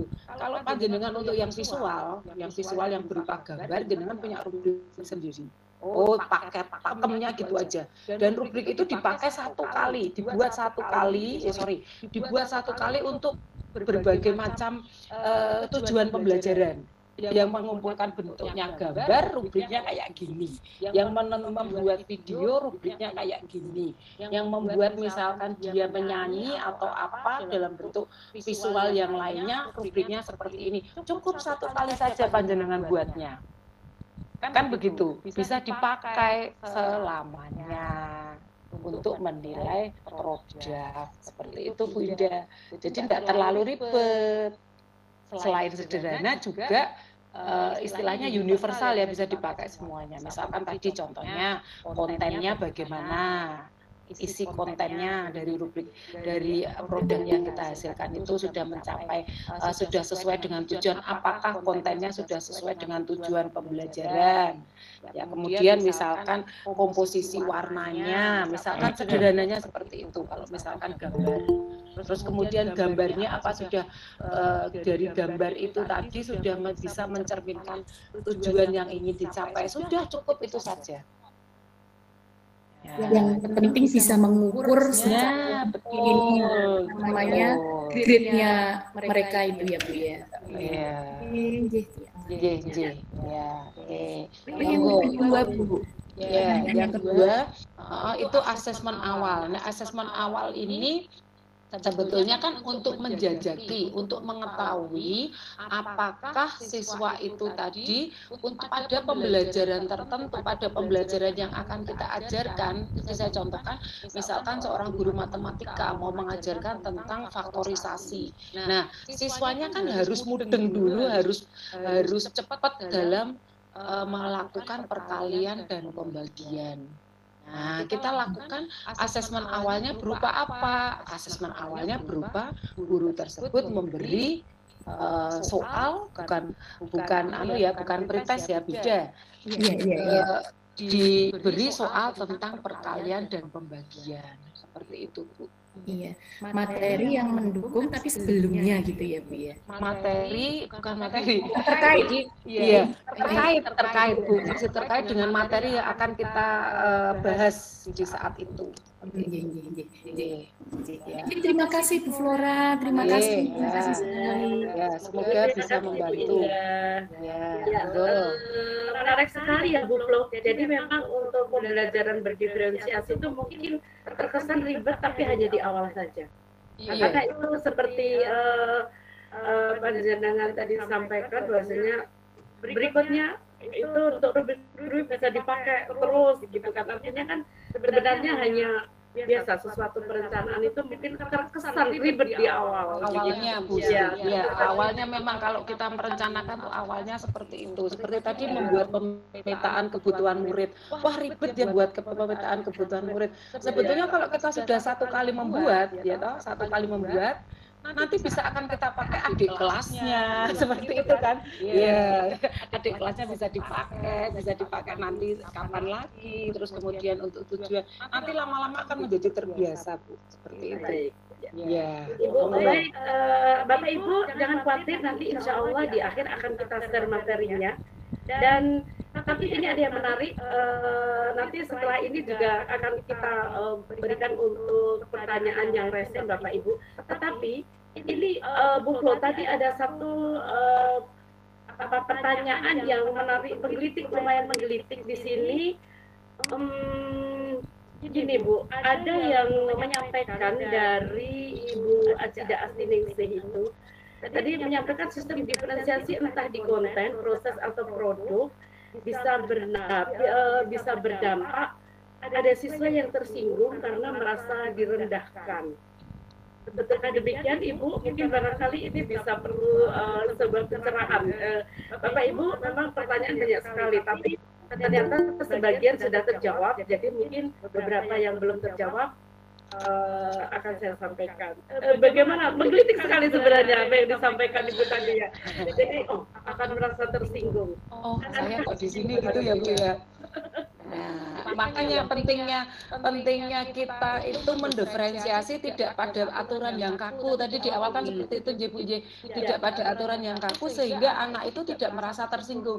Nah, pada waktu pelajaran, pada waktu materi ini, misalkan pada waktu materi A saya dikelompokkan dengan ini, terus besok lagi materi B saya dikelompokkan dengan anak itu lagi, itu akan membuat ya itu tadi ya tersinggung tadi, merasa aku kok di kelompok ini terus kan seperti itu. Makanya diferensiasi itu diharapkannya guru itu lebih fleksibel, jadi beraneka ragam diferensiasi seperti itu. Jadi dalam 1 tahun atau 1 semester dia Bapak Ibu guru mengajar itu alangkah baiknya dan disarankan tidak kaku seperti itu. Jadi tidak membuat ketersinggungan kepada murid-murid kita seperti itu Bu. Ya, Kalau tersinggung itu ya Bu ya. baper ya Bu ya, baper ya. Menyampaikannya betul. Ataupun atau mungkin bisa diantisipasi dengan cara kita nanti kamu milih yang mana? Kalau milih yang ini, kamu dapat ini. Iya, bisa. Iya. Kalau milih yang ini dapat ini, silakan. Kalau milih yang mana? Ya, jadi Mungkin ya Bu ya. Bisa kita memakai dengan cara yang demikian begitu ya Bu ya. Halo Bu Flo. Nampaknya terhenti di tempat saya apa di tempat Bu Flo? Cek. Di tempat Bu Flo, Bu. Oh, di tempat Bu Flo. Oke. Bapak Ibu, nanti insya Allah akan kita sambil menunggu jaringan dari Bu Flo nampaknya. sudah Bu. Please. Baik, Bapak Ibu ini masih ada yang resen. Baik, berikutnya kami persilakan untuk Bu Yasmi Nur. Bu Yasmi. Iya Bu, terdengar suara saya Bu. Terdengar Ibu, monggo silakan. Terima kasih, kenalkan saya Yasmi, pengawas SMA dari Bukit Tinggi. Mantap Bu Yasmi. Salam kenal Bu Yasmi. Iya, Bu Flor. Kalau kita bicara tentang kurikulum merdeka begitu ya, meskipun ada kata merdeka di depannya atau ada kata merdeka, ternyata di lapangan guru-guru belum merasa merdeka gitu, seolah-olah mereka terpaksa gitu. Ya, nah, Terpaksa itu. merdeka ya Bu. Iya, terpaksa merdeka, sehingga mereka bingung kita merdekanya di mana sih katanya gitu. Iya. Nah, tadi saya sangat tertarik dengan, meskipun saya terlambat masuk, tadi Ibu bicara tentang itu saya mulai paham gitu ya. Maklum kalau kami pengawas kan banyaknya dari luar dapat gitu kan, yang kalau guru kan ada gitu kan. Nah, kaminya istilahnya belajar sendiri gitu. Nah, sering ikut webinar, ikut ini gitu ya. Nah, tadi kan ada tentang tujuan pembelajaran ya Bu Flor ya. Nah, di tujuan pembelajaran kan masih ABC seperti yang tahun-tahun sebelumnya kan gitu ya. Yang saya tanyakan adalah kalau kita kaitkan dengan kurikulum merdeka, bahwa di situ ada CP, ya capaian pembelajarannya untuk 1 tahun. Nah, di sana itu terdiri dari beberapa konten, katakanlah itu materi, konten, kemudian terdiri dari beberapa kompetensi, ya kan Bu ya. Nah, apakah tujuan pembelajaran yang kita maksud tadi adalah pilahan-pilahan dari kompetensi yang ada pada CP? Sehingga dari tujuan pembelajaran itu keluarlah alur tujuan pembelajaran dan sampai kepada modul ajar, kan begitu ya Bu ya. Jadi pertanyaan saya, tujuan pembelajaran itu apakah rincian dari masing-masing kompetensi atau bagaimana yang ada pada CP? Itu pertama. Yang kedua, mengenai diferensiasi ya. Seperti kebanyakan ya saya temui di lapangan, di sekolah, mas ada guru yang mengelompokkan siswa, mengelompokkan bagiannya high, middle, low. Nah, pada saat proses seolah mereka mengelompokkan gitu, memang tidak tahu siswanya Bu Flor, tetapi yang tahu gurunya gitu. Nah, ini kelompok ini, kelompok ini. Nah, pertanyaan saya, apakah masih boleh kita mengelompokkan itu? Nah, hampir sama mungkin pertanyaannya tadi ya Bu Siti ya. Apakah anak nggak tersinggung, kan gitu? Soalnya mereka, nah, pertama, berikutnya, apakah memang boleh kita membedakan demikian? Atau yang 3 kelompok tadi guru pahamin dulu. Misalnya dari segi konten, untuk yang high ini loh tindakannya, perlakuannya, untuk middle ini loh, untuk low ini loh. Namun guru harus memikirkan lagi ketiga perbedaan ini, guru harus mampu mencari apakah itu model, teknik ataupun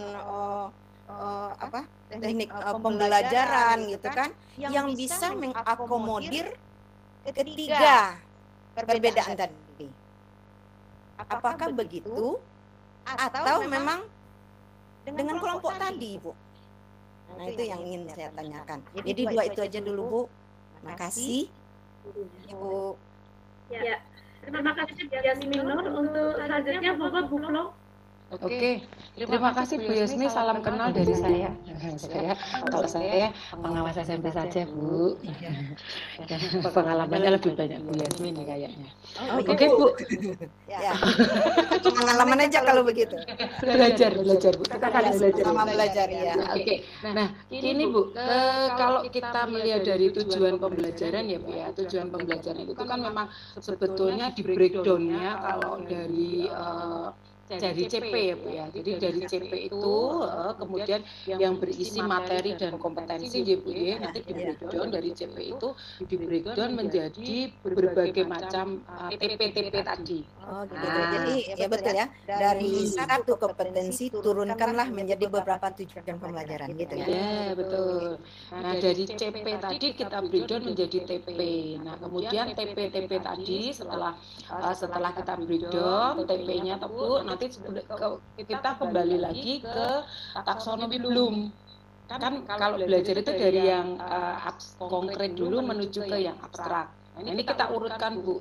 Nah pengurutannya itu nanti kita namakan dengan yang namanya ATP, alur tujuan pembelajaran. Jadi contohnya misalkan sama-sama kegiatan menyimak teks. Jadi untuk pelajaran bahasa Indonesia misalkan menyimak, tetapi kedalaman materinya itu akan berbeda untuk anak kelas 7, kelas 8 dan kelas 9 misalkan seperti itu. Itu nanti terlihatnya di ATP-nya Bu. Jadi setelah CP kita breakdown ke TP kita buat ATP-nya. Itu. Mana sih yang harus ditaruh di kelas 7, kelas 8, kelas 9? Apakah ATP masing-masing sekolah itu sama? Bisa sama, bisa tidak. Tergantung karakteristik dan kondisi. Ya, kondisi siswanya masing-masing. Itu Bu ya. Jadi tujuan pembelajaran yang ada di situ tadi yang ABCD tadi itu sudah merupakan pecahan-pecahan dari CP Bu. Jadi setelah kita buat ATP, kemudian kita masukkan ATP itu tadi, TP itu tadi ke dalam modul ajar. Jadi misalnya kalau pengawas itu melihatnya begini ya Bu ya. Mana ATP jadi gathuknya saja dianukan modul ajar dengan ATP. Nah, kalau modul ajar dengan ATP sudah tidak sinkron, nah ini letak salahnya di mana, itu biasanya seperti itu. Ya Bu ya. Iya. Kita bisa melihatnya seperti itu. Terus kemudian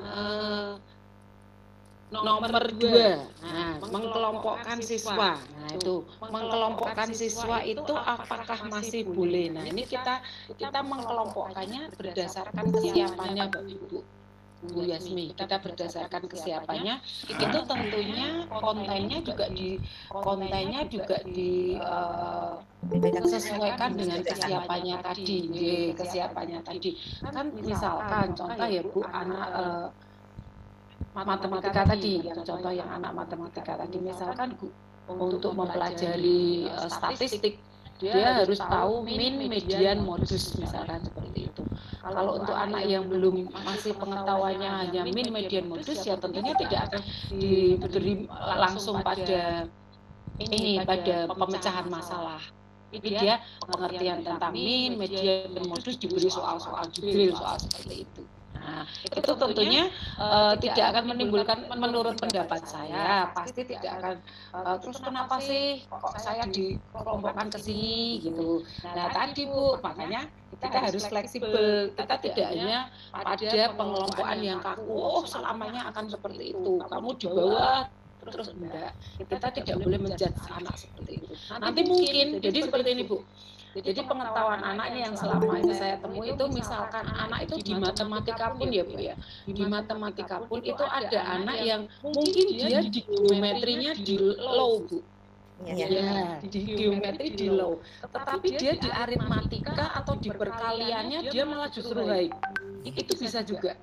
Nah, ya makanya diferensiasinya atau asesmennya harus diberikan asesmen formatif awal tadi.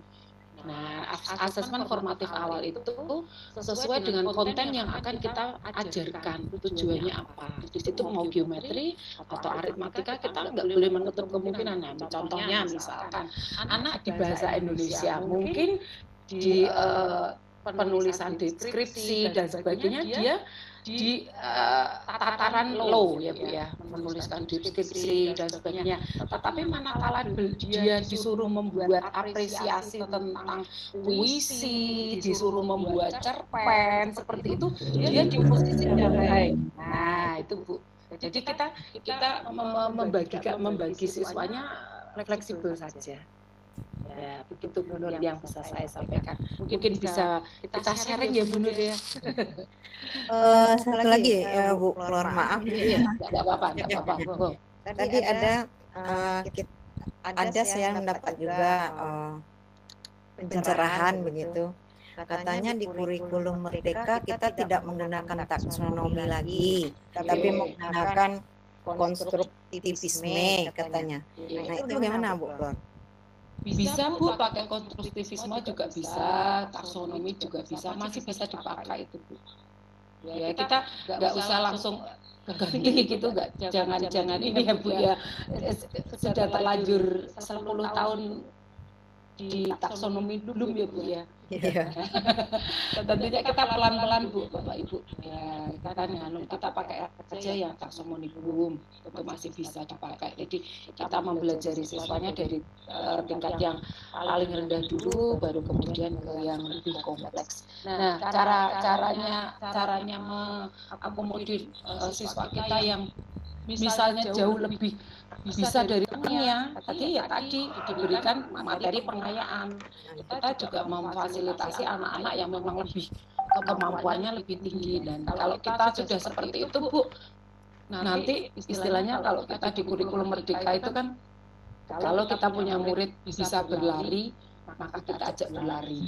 Kalau murid kita tidak bisa diajak berlari, ya kita tuntun, seperti itu. Nah, itu pembelajaran diferensiasi itu seperti itu Bu. Ini nanti manakala ada anak-anak yang ada lomba misalkan, ada lomba baca puisi, kita sudah tidak usah kebingungan nyari anak yang pintar membuat puisi dan bagus membaca puisi. Karena kita sudah melakukan diferensiasi tadi. Seperti itu Bu Yasmin. Terima kasih Bu Flor pencerahannya malam ini. Oh maaf kalau saya salah. Enggak ada yang salah, kita sama-sama belajar. Benar ya Bu ya, dan hari ini Bu Yasmin berat. Terima kasih. Lanjut ya. Ya, terima kasih Bu dan Bapak Ibu. Masih ada banyak pertanyaan, jadi mungkin sebenarnya di pukul 21 kita harus sudah mengakhiri, tapi kita dapat bonus untuk karena masih ada banyak pertanyaan, nampaknya menarik sekali pembahasan kali ini Bu Flo. Kita izin apakah bisa 15 menit lagi? Monggo, enggak apa-apa. Masalahnya materinya kan materi kurikulum Merdeka kita belajar sendiri. Kalau K13 kita ada dilatih dan segala macam, ada instruktur. Kalau sekarang enggak, makanya jadi banyak yang bingung gitu. Apa gitu. Nanti biar difasilitasi KKPI Bu yang materi lainnya. Oh, kita melihat gajah gitu. Satu tukang kopi. Ada yang pegang tangannya, Ibu dan Bapak Ibu, Mungkin begini, jika Bapak Ibu menginginkan kita ingin membahas tentang materi apa, insya Allah nanti dari KKPI akan mengakomodir sesuai dengan kebutuhan Bapak Ibu. Insya Allah nanti kita bisa nanti insya Allah bisa mendatangkan narasumber begitu untuk bisa berdiskusi. Dan di KKPI ini, monggo silakan bagi Bapak Ibu yang mungkin bisa menyampaikan ke teman-teman yang lainnya bagi yang belum tergabung di komunitas melalui Merdeka Mengajar, platform Merdeka Mengajar, silakan bisa diklik untuk bergabung dalam komunitas KKPI.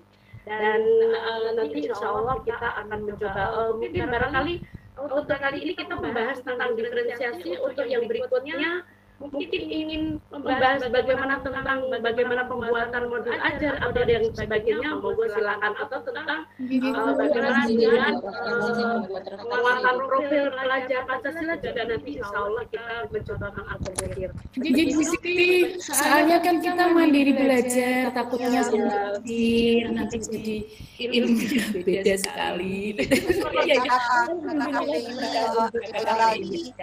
Aktif lagi ya 2019 sampai sekarang lama dia. Iya betul Bapak Ibu, karena memang saat itu ada banyak kesibukan begitu ya, tetapi alhamdulillah sekarang kita sudah ada wadahnya yang nanti kita insya Allah ini alhamdulillah semenjak kita bisa tergabung di dalam APMM itu akan memudahkan kita kembali untuk ada wadah untuk berdiskusi, memudahkan kita ini. Insya Allah begitu. Dan nanti insya Allah untuk link bisa Bapak Ibu bisa mengajak untuk rekan-rekan yang lain di seluruh Indonesia tentunya untuk kita bisa saling berdiskusi di sini. Ini sebenarnya masih ada Bu Flo, ini ada beberapa pertanyaan yang Khusus Bu Yenis dari tadi angkat tangan pasien. Iya Bapak, sebenarnya ini saya mau membacakan dulu, tetapi nampaknya setelah saya cek beberapa sudah terjawab. Baik, beberapa sudah terjawab Bapak Ibu, tadi sudah terwakili. Baik, ini yang mengangkat tangan sebenarnya saya ulangkan dulu ya Bapak. Ini tadi Bu Yenis tadi. Dengan urutan ini dari Ibu Yosef ini Yenis Kristanti. Bu Yosef, selamat malam Ibu. Selamat malam Ibu, terima kasih Mbak Bara. Betul ya Bu ya. Memang antrian begitu. Masih dalam selamat malam Bu Flora. Kalau kondisi saya sekarang ini dengan penjelasan Ibu tadi, saya jadi guru jadi bagong Bu, bingung ya. Kalau produk tadi hasil akhir kita paling ribetnya di rubrik, di cara penilaian. Nah, saya juga ingin mencoba tuh kalau misalnya dengan konten, dengan proses bagaimana. Kalau konten, misalnya kita membuat PPT tadi udah dilengkapi gambar seperti itu, sudah video, sudah. Tapi kan ketika kita mengajari itu kan langsung share ke anak ya Bu. Kan dalam satu kelas nih, saya teknisnya untuk pelaksanaannya itu yang saya masih belum bisa membayangkan. Jadi misalnya saya mau mengajar. Ini kebetulan saya kan guru kimia ya Bu, saya ngajar. Nah, kemudian saya sudah bikin PPT. Sudah bikin PPT-nya udah komplit ya, udah tak kasih video, udah tak kasih teori, udah tak kasih gambar yang menarik, yang tulisannya indah. Tapi kan share-nya kita kan ke setiap anak. Dan daya imajinasi atau menilainya anak itu kan berbeda-beda. Nah, ini terus bagaimana Ibu? Itu yang pertama. Yang kedua, kalau saya mau ambilnya yang proses, saya proses tadi saya kelompokkan tuh, yang high, kemudian middle, kemudian di low. Kemudian saya akan kasih begini, si kelompok A misalnya ya, saya beri praktikum dulu. Si kelompok B saya beri, karena mungkin dialog, jadi dengan satu lembar kertas yang isinya mungkin rangkuman materinya begitu saya berikan. Lah, terus ngajarnya di kelas tuh bagaimana? Separuh praktikum. Nah kalau kita kan biasanya kalau praktikum kan masuk lab bareng-bareng, ayo praktikum semua bareng kan gitu kan. Nah kalau ini sebagian ada yang praktikum, terus ini belajar sendiri. Ini pemikiran saya ya Bu, apa saya yang salah dalam pemikirannya itu? Yang sebagian ini nanti dia baca, yang sebagian ini nanti dia misalnya apalagi. Terus kita membagi perhatiannya ke mereka itu bentuknya seperti apa. Jadi nanti kalau si kelompok ini tanya, malah praktikum tanya, terus yang ini tanya, saya yang tidak bisa membayangkan itu teknis di lapangannya, Bu. Begitu Bu Flora, mungkin Bu Flora bisa membantu untuk menjelaskan supaya tidak bingung ya. Terima kasih. Ya, terima kasih Bu Yosefin. Wah, ini orang hebat ini, ahli kimia. Ya. Anak buahnya Marie Curie. Ya, oke Bu. Yang tadi yang panjenengan sudah membuat PPT dengan indahnya, atau kemudian share materi kepada anak, ya toh Bu. Terus kemudian Bu Cahki tertarik apa enggak kan gitu toh Bu ya? Ya. Ya kalau yang dia visual pasti tertarik Bu. Tetapi kalau yang auditori dan yang kinestetik dia sudah tidak akan tertarik.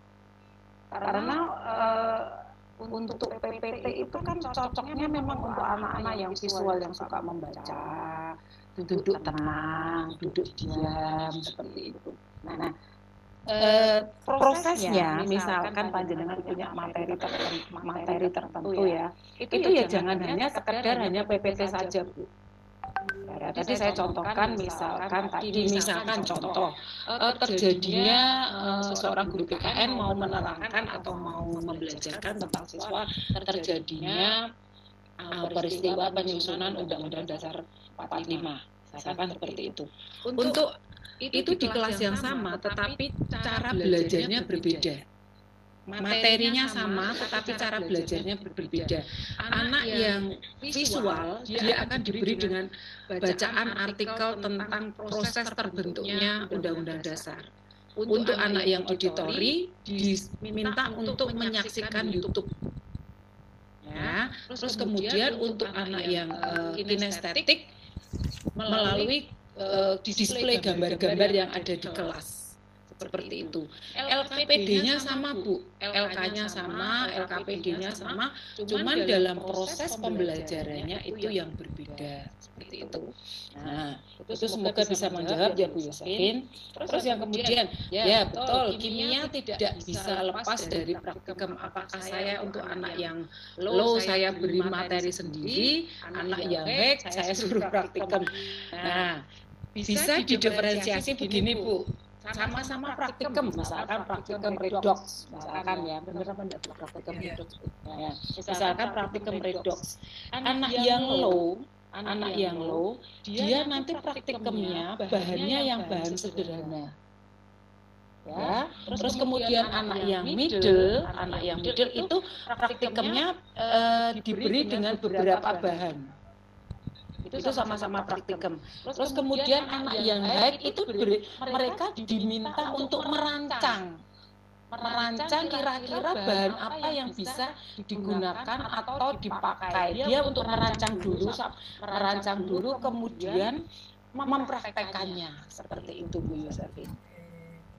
Nah, itu kalau kita mau sama-sama praktikum seperti itu. Semoga bisa membantu Bu Yosefin, atau mungkin ada yang mau ditanyakan lagi. Langsung langsung dapat B. Berarti bisa jadi kalau misalnya suruh praktikum itu saya bisa minta anak supaya begini, coba kamu cari sendiri alat dan bahan yang ada di lab tanpa kita siapkan. Betul Bu, itu untuk anak yang high ya Bu ya. Dia sudah mulai merancang. Nah, itu nanti kalau ada lomba LKTI itu udah langsung maju itu Bu. Sip, Bu. Terima kasih banyak, ini sudah memberikan satu pencerahan, jadi sudah tidak apa-apa lagi ini Bu. Ya. Saya jadi juga belajar dari Bu Yosefin, ini jadi punya bahan Bu. Bu Flor sedikit Bu Flor, seandainya timbul pertanyaan dari anak, kok saya ini Bu, kalau yang teman itu saya itu kok itu Bu, katanya kan misalnya yang low, kok saya gini, kok beda Bu, anak lah jawaban kita apa ya? Dia gini aja, ya kita jawabannya aja, coba kamu kerjakan ini dulu sayang. Kalau kamu kerjakan ini bisa, nanti kamu mengerjakan yang ini, begitu Bunda Yasmin. Gantian gitu. Gantian gitu ya. Kamu ini dulu. Kalau ngajarnya 4, 8, 6 kelas, nah itu bingung sekali loh. Bingung sekali. Iya. Ya. Apalagi kan guru kalau dulu nggak beban lah ya, nggak begitu beban waktu K13 gitu kan. Karena kan kaitannya dengan PPG ya. Semakin banyak semakin bagus. Nah sekarang ya banyak ada kejadian lo di lapangan banyak yang minta pensiun dini. Oh begitu. Ya. Karena terlalu ini ya Bu ya. Iya. Terlalu ribet ya Bu ya. Belum project sehingga untuk MGMP aja nggak sempat katanya. Iya. Oke, Bu Flo, bisa kita lanjut? Tadi Pak Saleh sepertinya resen, kok diturunkan lagi apa sudah terjawab ya Pak ya? Mohon maaf Pak, saya ambil Bapak ya. Tadi karena ya Bapak mungkin sudah keluar. Baik, kita lanjutkan untuk aliran berikutnya dari Ibu Leni Nur Cahaya. Bu Leni. Ya, terima kasih Ibu Siti Juleha. Pertanyaan saya sih sudah lumayan terjawab oleh Ibu Flo ya dari beberapa pertanyaan dari Ibu Nur, Ibu Josephine tadi. Cuma saya ingin tanya nih, kebetulan kalau Ibu Nur bilang kan kalau gurunya di banyak kelas itu pusing tuh. Tapi kalau saya karena saya guru kelas ya, guru SD, mungkin nggak terlalu pusing karena satu kelas saja setiap minggu. Nah, yang mau saya tanyakan ini Bu, kebetulan sekolah saya kan mandiri belajar, jadi belum IKM-nya masih di tahap yang itu. Cuma pertanyaan saya Bu, ketika kita melakukan pembelajaran berdiferensiasi ini, itu kita pakai yang walaupun misalnya dari KD, apakah kita tetap mengikuti yaitu TP dengan ATP seperti itu Bu, untuk bawa ke diferensiasinya seperti itu. Kalau yang tadi saya sudah sedikit tercerahkan dengan yang ditanyakan oleh Ibu Josephine. Demikian Bu, terima kasih.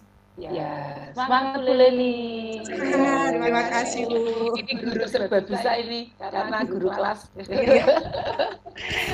Hebat ini guru hebat.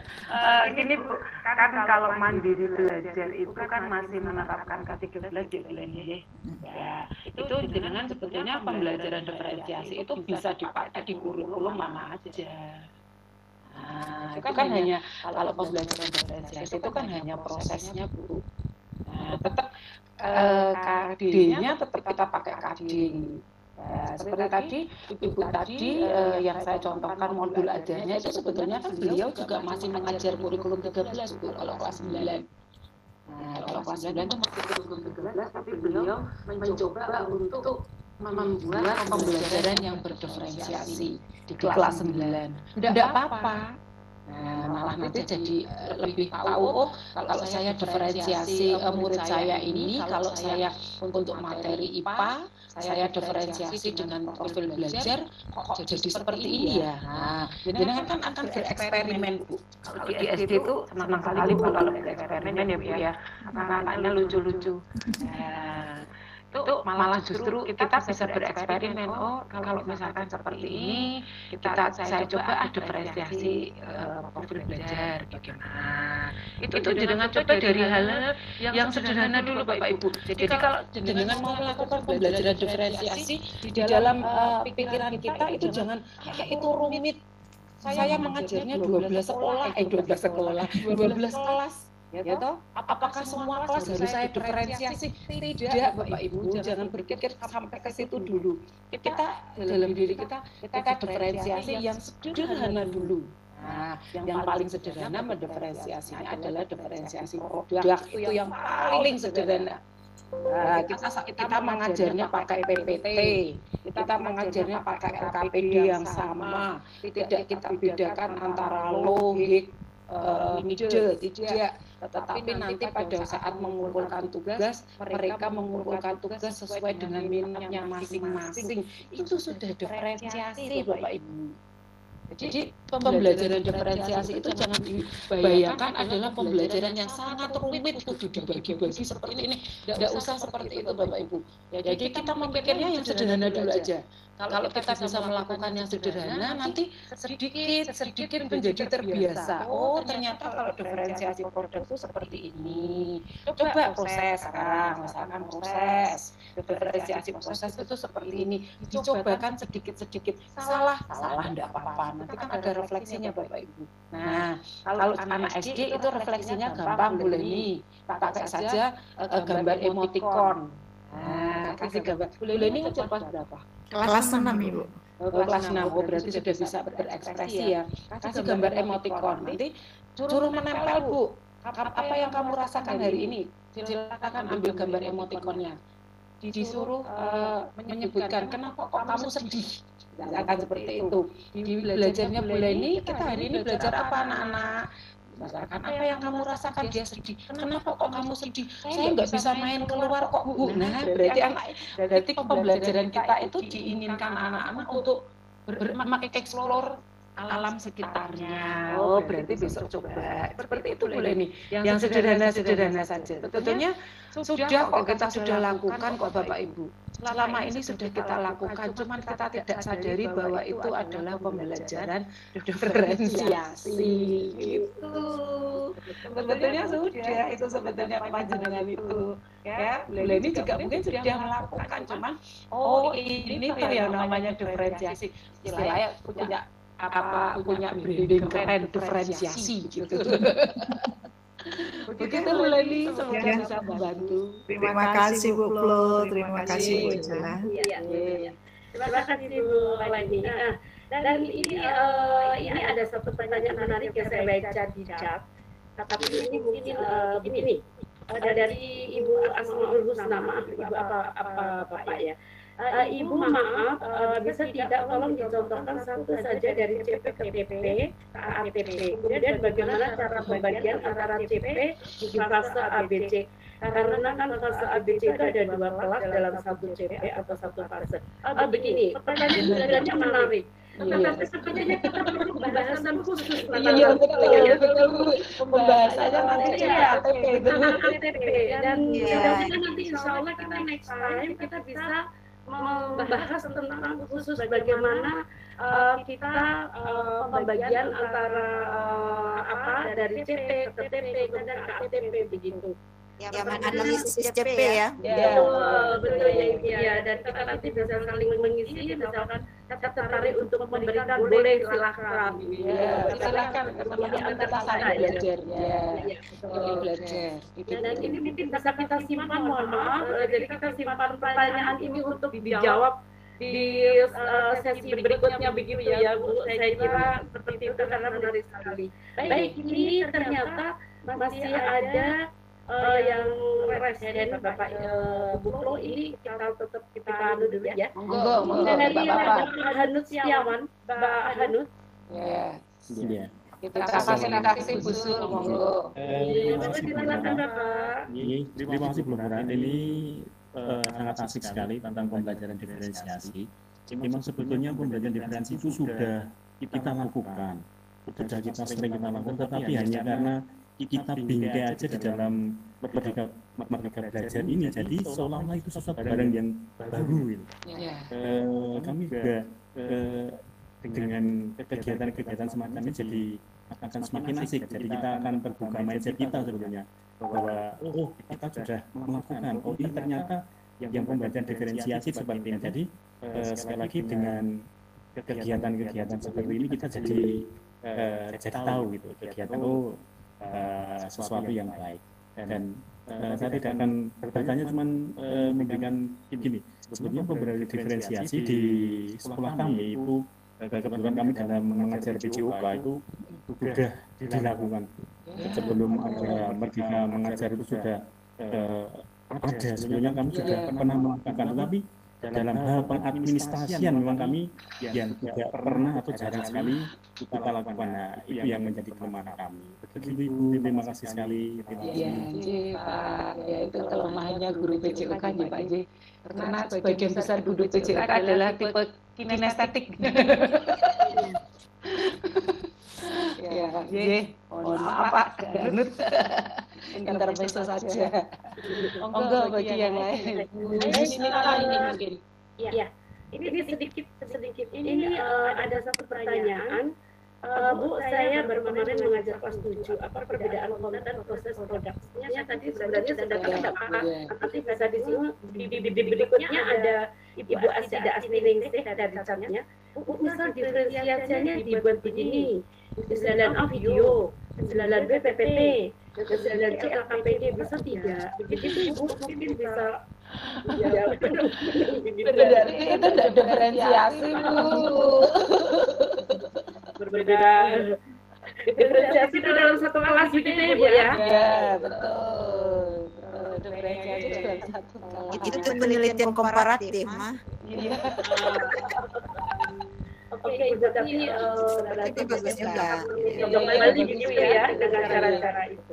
Berkelas Ini itu. sepertinya masih ada yang resen. Ya untuk yang itu tadi Bu, untuk apa yang produk kita tadi? Konten produk, proses produk. Kalau konten tadi apa ya konten? Iya, tentang materi. Itu tentang materinya ya. Konten itu tentang materi yang kita ajarkan. Terus kemudian kalau misalkan anak yang low diberi materi yang sederhana, kemudian anak yang middle itu ya materi biasa saja, ya yang yang biasalah. Terus kalau untuk materi untuk anak yang high itu sudah diberi materi tentang pengayaan. Seperti itu dari konten.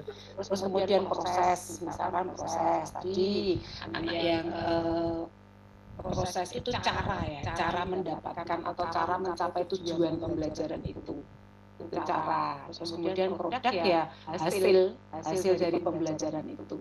Begitu Bu Ajida? Terima kasih Bu Flo, nampaknya kita sudah lebih dari rencana waktu yang sudah ditentukan, dan mohon maaf jika masih ada pertanyaan yang belum terakomodir oleh kami, dan ini merupakan luar biasa, dan ini betul seperti yang Bu Ari bilang, menarik ya, materinya menarik, gaya sekali malam ini betul, dan ini juga tidak lepas dari partisipasi dari Bapak Ibu semuanya, dan Bapak Ibu mungkin sebagai benang merahnya di malam hari ini, mungkin di akhir sesi kami persilakan Bu Flo bisa memberikan sebagai statement untuk penutupnya. Monggo silakan Bu Flo. Terima kasih Bu Sul. Perubahan itu bisa dimulai dari diri kita. Seperti itu Bu. Ya, itu saja betul. Perubahan itu dimulai dari diri kita. Ya, terima kasih sekali. Satu kata tapi tajam itu. Dan malam ini Bu Flo luar biasa sekali menjadi bintang di sini, dan Bapak Ibu yang sudah hadir, terima kasih. Tadi melalui chat sudah kita sampaikan link untuk materinya, mudah-mudahan bermanfaat, dan moga silakan bisa disampaikan ke teman yang lain. Kita dapat satu ilmu, sampaikan ke teman yang lain, nanti insya Allah ilmu itu akan berbarokah untuk kita. Dan sekali lagi terima kasih Bu Flo dan teman-teman KKPI, pengurus KKPI. Malam ini kita sudah memberikan pemanasan untuk rekan-rekan, dan ternyata betul-betul hot malam ini. Dari materi berikutnya. Oh iya, untuk partisipan. Terima kasih sekali. Semuanya sudah kita rencanakan satu minggu sekali, insya Allah setiap Rabu malam kita akan mencoba mengupas tuntas tentang beberapa hal yang perlu kita pelajari bersama, dan bisa memberi masukan kepada kita di Merdeka Mengajar. Bapak Ibu silakan bisa menyampaikan teman-teman yang lain kalau ada komunitas belajar KKPI. Dan saya di sisi Leika mohon maaf jika ada penyampaian dari kami yang kurang berkenan. Mudah-mudahan bermanfaat, dan selamat malam. Assalamualaikum warahmatullahi wabarakatuh. Waalaikumsalam warahmatullahi wabarakatuh.